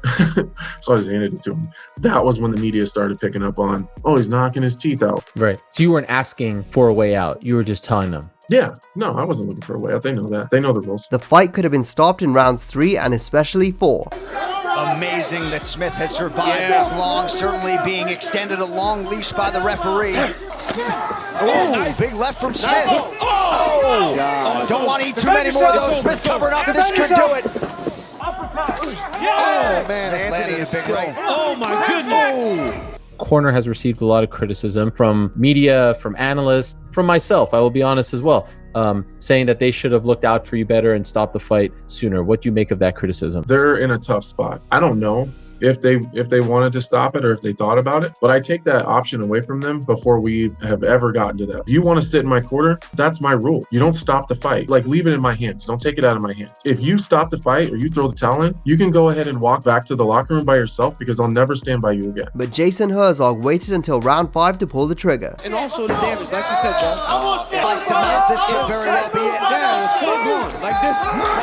It's over. Many in the MMA community weren't happy with the veteran referee, who apologized for his untimely intervention. Herzog said, and I quote, "I am responsible for every fighter I am entrusted to oversee. I will take this experience and make the necessary changes and get better." So when Jason Herzog, the referee, who has a great reputation, came out with that statement on Friday saying no one is to blame except for me, what was your reaction when you read that? You're being a coward. Were you surprised that he did that? Yeah, I don't need you to take the heat off of me. Your fighter tells you that his teeth are falling out. This didn't need to happen. This did not need to happen like this. You told me after the fight that you broke your orbital, you broke your nose, and you lost 2 teeth. And regarding the teeth, what are you going to do about that? Dentist appointment tomorrow. The tooth, the one in the front that's completely broken off, it broke off at the gum line. They'll probably have to pull it, and I'll have to get an implant or something. And to be clear, these were your real teeth, right? Not veneers. Yeah, they're my real teeth. Nate Diaz vs. Gray Maynard. Having lost the first fight by a split decision, Diaz was a man on a mission to exact revenge, and he did exactly that when he cracked Maynard early in the first round. Ultimate Fighter finale special, Nate Diaz pressing forward. It was a left hand and now a right. Now it's all Diaz. Maynard in real trouble here. And then punished him with lefts, rights, and uppercuts. Oh, he might be out on his feet. Circle away and get his wits back. Oh, he won't be getting those wits back. Maynard in real trouble. It was only after an inhumane amount of beating that Levine decided to step in and stop the fight. Diaz waiting for Yves Levine to step in. Nate Diaz has done it! And the referee certainly gave him every chance to get back in the fight. Shot, Maynard tried his best to get back into this, but the referee's officiating was so horrible that even Nate Diaz felt bad for his foe, as he admitted during the post-fight press conference that it was a late stoppage. I'm glad that they stopped it when they did, because it's a rough sport and I don't think people should be taking shots. Khabib Nurmagomedov vs. Thiago Tavares. Khabib Nurmagomedov is widely known for his ability to posture up and generate big force in his ground and pound, and if you combine that with sleeping Dan Miragliotta, you get one of the most brutal late stoppages in UFC history. The ending sequence began with Khabib landing one of his characteristic lead uppercuts, which dropped Tavares down to the canvas. Smelling the blood, Khabib jumped on top and started raining down vicious elbows, with each one finding the target. Uppercut, it looked like, with that lead hand that dropped Tavares. Nurmagomedov really dropping bombs now with those elbows. And for whatever reason, Miragliotta let Tavares eat at least 16 full-blown elbows to the same spot on the side of the head before stopping the fight. And Tavares is all but out here. That'll do it. Khabib Nurmagomedov. Wow! Wow! Although Tavares recovered quickly, this was one of the most dangerous UFC stoppages ever, and the MMA world was stunned to see such a barbaric thing happen under modern rules. Chris Weidman vs Luke Rockhold. Moving on to Herb Dean and his role at UFC 194 in a highly anticipated middleweight title bout that saw Chris Weidman putting his belt on the line against Luke Rockhold in what ended up being the biggest moment of Rockhold's career and the turning point that marks Weidman's downfall. It was also Herb Dean's worst night in the office, as he refereed this bout as if Weidman robbed him in his past life. It all started in the third round, where Weidman made a mistake by throwing a spinning kick, which enabled Rockhold to grab a body lock and advance to the ground. He immediately took his back before transitioning to mount, with more than a minute left on the clock, which he used to completely demolish Weidman with vicious punches and elbows from the top, and everyone thought Herb Dean was about to jump in on at least 3 occasions. Herb Dean's very close to stopping it. He's gonna stop it. What does it take to stop a fight? Wow. But he did it. Fair enough. He gave the champ a chance to recover. Rockhold opened the 4th round with a takedown against the fence, and the beating continued with the challenger landing dozens of unanswered shots right on Weidman's face, which was a complete mess before Dean finally made up his mind to step in. Continuing to punish Weidman. That's it. That's it. We got a new champion. Shocked that Herb Dean let the fight go into the 4th. You think he should have stopped it in the 3rd? Well, let's put it this way. I was cussing. I was cussing. I was literally just effing pissed, and I'm not really blaming Herb per se. I'm blaming the way the system is. Remco Pardol vs Orlando White. And the match that blew you up was the Orlando V fight, because you made the highlight reel. When you open a gym, you just put that clip up. That's your promotion. Now we go back to the beginning at UFC 2, and this was Big John McCarthy's debut event in the UFC. There were no weight classes, and the only way to stop the fight was via knockout, submission, or the cornerman throwing in the towel. Pardol was a grappler, and physically bigger than the kickboxer White, and in no time, White was taken to the ground. Pardol was on top and holding onto the arm of White. He then proceeded to land elbows from this position, straight to the temple of White, with the second one knocking him out cold as his legs gave out. So I looked at his head, said, okay, maybe that's a chance. So okay, let's try, and then, yeah. Pardol then proceeded to land 4 more vicious elbows whilst twisting his body, so he could get a good look at his opponent. Once he finally saw White's face, he stopped, knowing his opponent was out cold. This is Bo. He's strong. He's out. He's out. My goodness. John McCarthy was nowhere in sight when this was going on. He then jumped in to take Pardol off his opponent. This was a dangerous late stoppage due to the positioning of Pardol not being able to see his opponent and raining brutal elbows to his head. Big John should have been checking on White while these brutal strikes were happening. However, it was his first event officiating, and maybe the no rules policy contributed to John McCarthy not jumping in sooner. Zach Cummins vs Nathan Coy. Once I had my arm all the way sunk around, I knew there was no getting out of it. I knew it was over. He was out, I think, quite a while before they actually stopped it. So yeah, I saw his arm go. I knew it was out, but I mean, I don't stop till the ref stops me, so I'm not gonna mess up. In the welterweight fight between Zach Cummins and Nathan Coy, Cummins locked in a tight guillotine late in the 1st round, and Mike England let Coy go to sleep for a good few seconds, despite having the best view of the action and being able to look directly into Coy's eyes. Really good defense, and Coy is not going to give up on a guillotine attempt here, though. Nathan Coy hasn't been submitted in a long time. He's got that. That's tight. He's out. He's out. Nathan Coy's out. Stop the fight. Stop the fight, sir. Zach Cummins. The veteran referee drew a lot of criticism for failing to protect Coy, but luckily he was allowed to officiate the remaining 2 scheduled fights on the card. However, he never saw the UFC octagon ever again. And look at the adjustment. I mean, that is so tight. He's out. I'll get to ripping the ref here in a moment, folks. Gripped up. Coy actually tapped as he was rolling him over and mounting. Watch here. You're going to see a tap from Nathan Coy. Right there, he taps on the leg, and now he's out. Look at the arms. Done. How many seconds going by? He's testing it. Terrible job there by the referee. Yoel Romero vs Derek Brunson. At UFC Fight Night 35, Yoel Romero, who was becoming a title contender at the time, faced Derek Brunson, with the referee Blake Grice officiating the bout. The late stoppage came in the 3rd, with Brunson being on the attack for the first 2 rounds, and he started to get tired in the 3rd. Yoel capitalized and landed a left hook and an uppercut, and had Brunson wobbled. He kept going, and Brunson went down to the canvas. For a good 40 seconds, Romero ground and pounded the life out of Brunson, and his face was a bloodied mess. Romero trying to finish him off now. Brunson on his back, and the mouthpiece goes out. Yoel Romero sensing the finish. Yoel was hitting Brunson so hard he managed to soil his pants in the process. You're 41. When do you think you're going to retire? When you're training, you have a discipline. Bruh. God, me duele.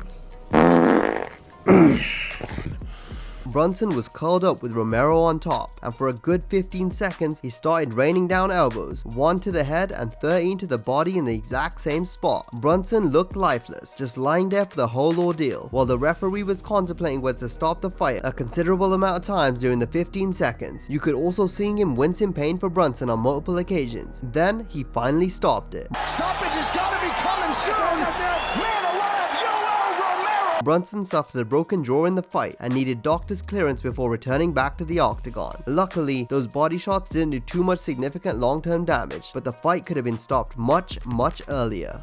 Davidson Figueiredo vs Joseph Benavidez 2. I sit here humbled, impressed by him.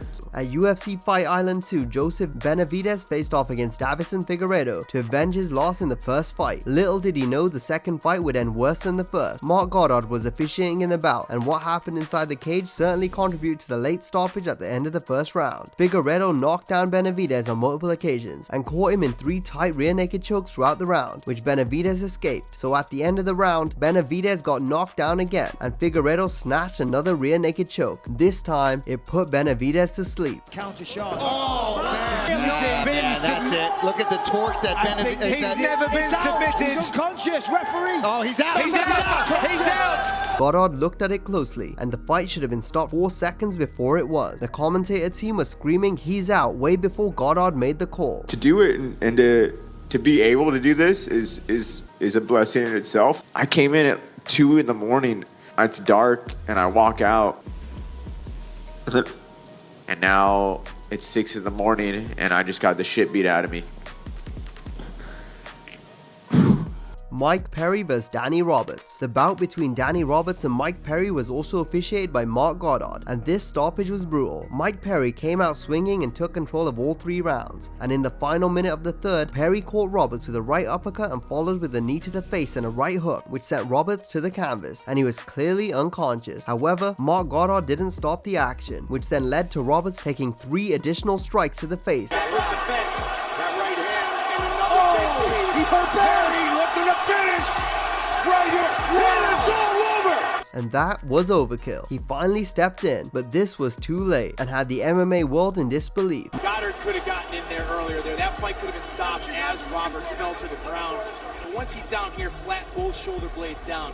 Gotta stop that fight. Mark Goddard later apologized for the stoppage. Donald Cerrone vs Alex Oliveira. Now this one in particular made UFC boss Dana White really angry. In 2016, Donald Cowboy Cerrone and Alex Cowboy Oliveira headlined a UFC fight night to decide who was the cowboyest mother effer on the planet. The 2 fighters kicked things off with a bang, trading thudding knees to the midsection. Oliveira was having slightly more success on the feet, which is why Cerrone decided to duck under a shot and secure a takedown. Seconds later, Cerrone locked in a triangle choke, which forced Oliveira to tap at least 10 times before Yamasaki reacted. And he's got it set it now. He's got to get the left arm of Oliveira across. He's tapping already. Donald Cowboy Cerrone by submission. Not many noticed Yamasaki's slow reaction, except for the man who matters the most, Dana White, and he tweeted, and I quote, 10 taps before Yamasaki stops it, and after Cerrone tells him, and he was looking right at it. Wow. Really tight as he pulled down with the right arm too. I mean, he taps immediately. John Jones vs Matt Hamill. In 2009, John Jones faced his toughest test to that point in the shape of highly rated amateur wrestler Matt Hamill. Unfortunately, none of his skills were as good as Johnny's, as a New York native ragdolled his opponent in the first round, advancing to full mount and opening up with a series of brutal elbows that busted Hamill open. Hey Mike, Hamill is in huge trouble here. Full mount. He's taking some big elbows, Mike. Steve Mazzagatti right on top of the action. The hammer was getting nailed. Another big elbow. Hamill's bleeding bad, Mike. The hammer in survival mode here, Joe. And the fight should have been stopped at the sight of blood, but Mazzagatti let the violence unfold until an illegal inverted elbow ruined all the fun. Yep. He's doing a good job. Big elbows. No, he can't do 12-6. Mazzagatti initially took a point from Jones, but waved off the fight in his favor. It's illegal. 1 point. Downward elbow. Now you want to know how ridiculous? That's it. It's all over. Wow. Matt Hamill has been defeated by John Jones. This loss is the only blemish on Jones's otherwise glorious record. Due to intentional elbows, there's been a disqualification of Johnny Bones Jones. Therefore, the winner is Matt Hamill. Wow. At one point, you should have looked at Gotti, and you were like, okay, you gonna stop this fight or what? And then you kept going with the elbows. Did you think you should have been stopped? Yeah, you know, I'm not positive what the rules are. That's why maybe I did this thing. But I think, you know, like 14, 15 on extra punches, it should be stopped. It was like awkward, just keep hitting them like that. It's like, you know, let's stop this. But what are you gonna do? Khabib Nurmagomedov versus Justin Gaethje. Who would you say the toughest opponent is that you ever faced? Khabib. You know, but what was it like fighting him? Like, what was like I said, so I mean, tough? I was out of my comfort zone. Every time when I fought Michael Chandler, when I fought Tony Ferguson, the morning I woke up, my heart rate was around between 33 and like 36. And the morning I woke up in Abu Dhabi, it was at 68. Would you say that he was the best pound-for-pound fighter in the UFC ever? You have to break it up into different eras, but certainly in the modern era. The other day we started to grapple, and Khabib jumped on top of me, and I'm like, okay, I'm just gonna get up when I want to.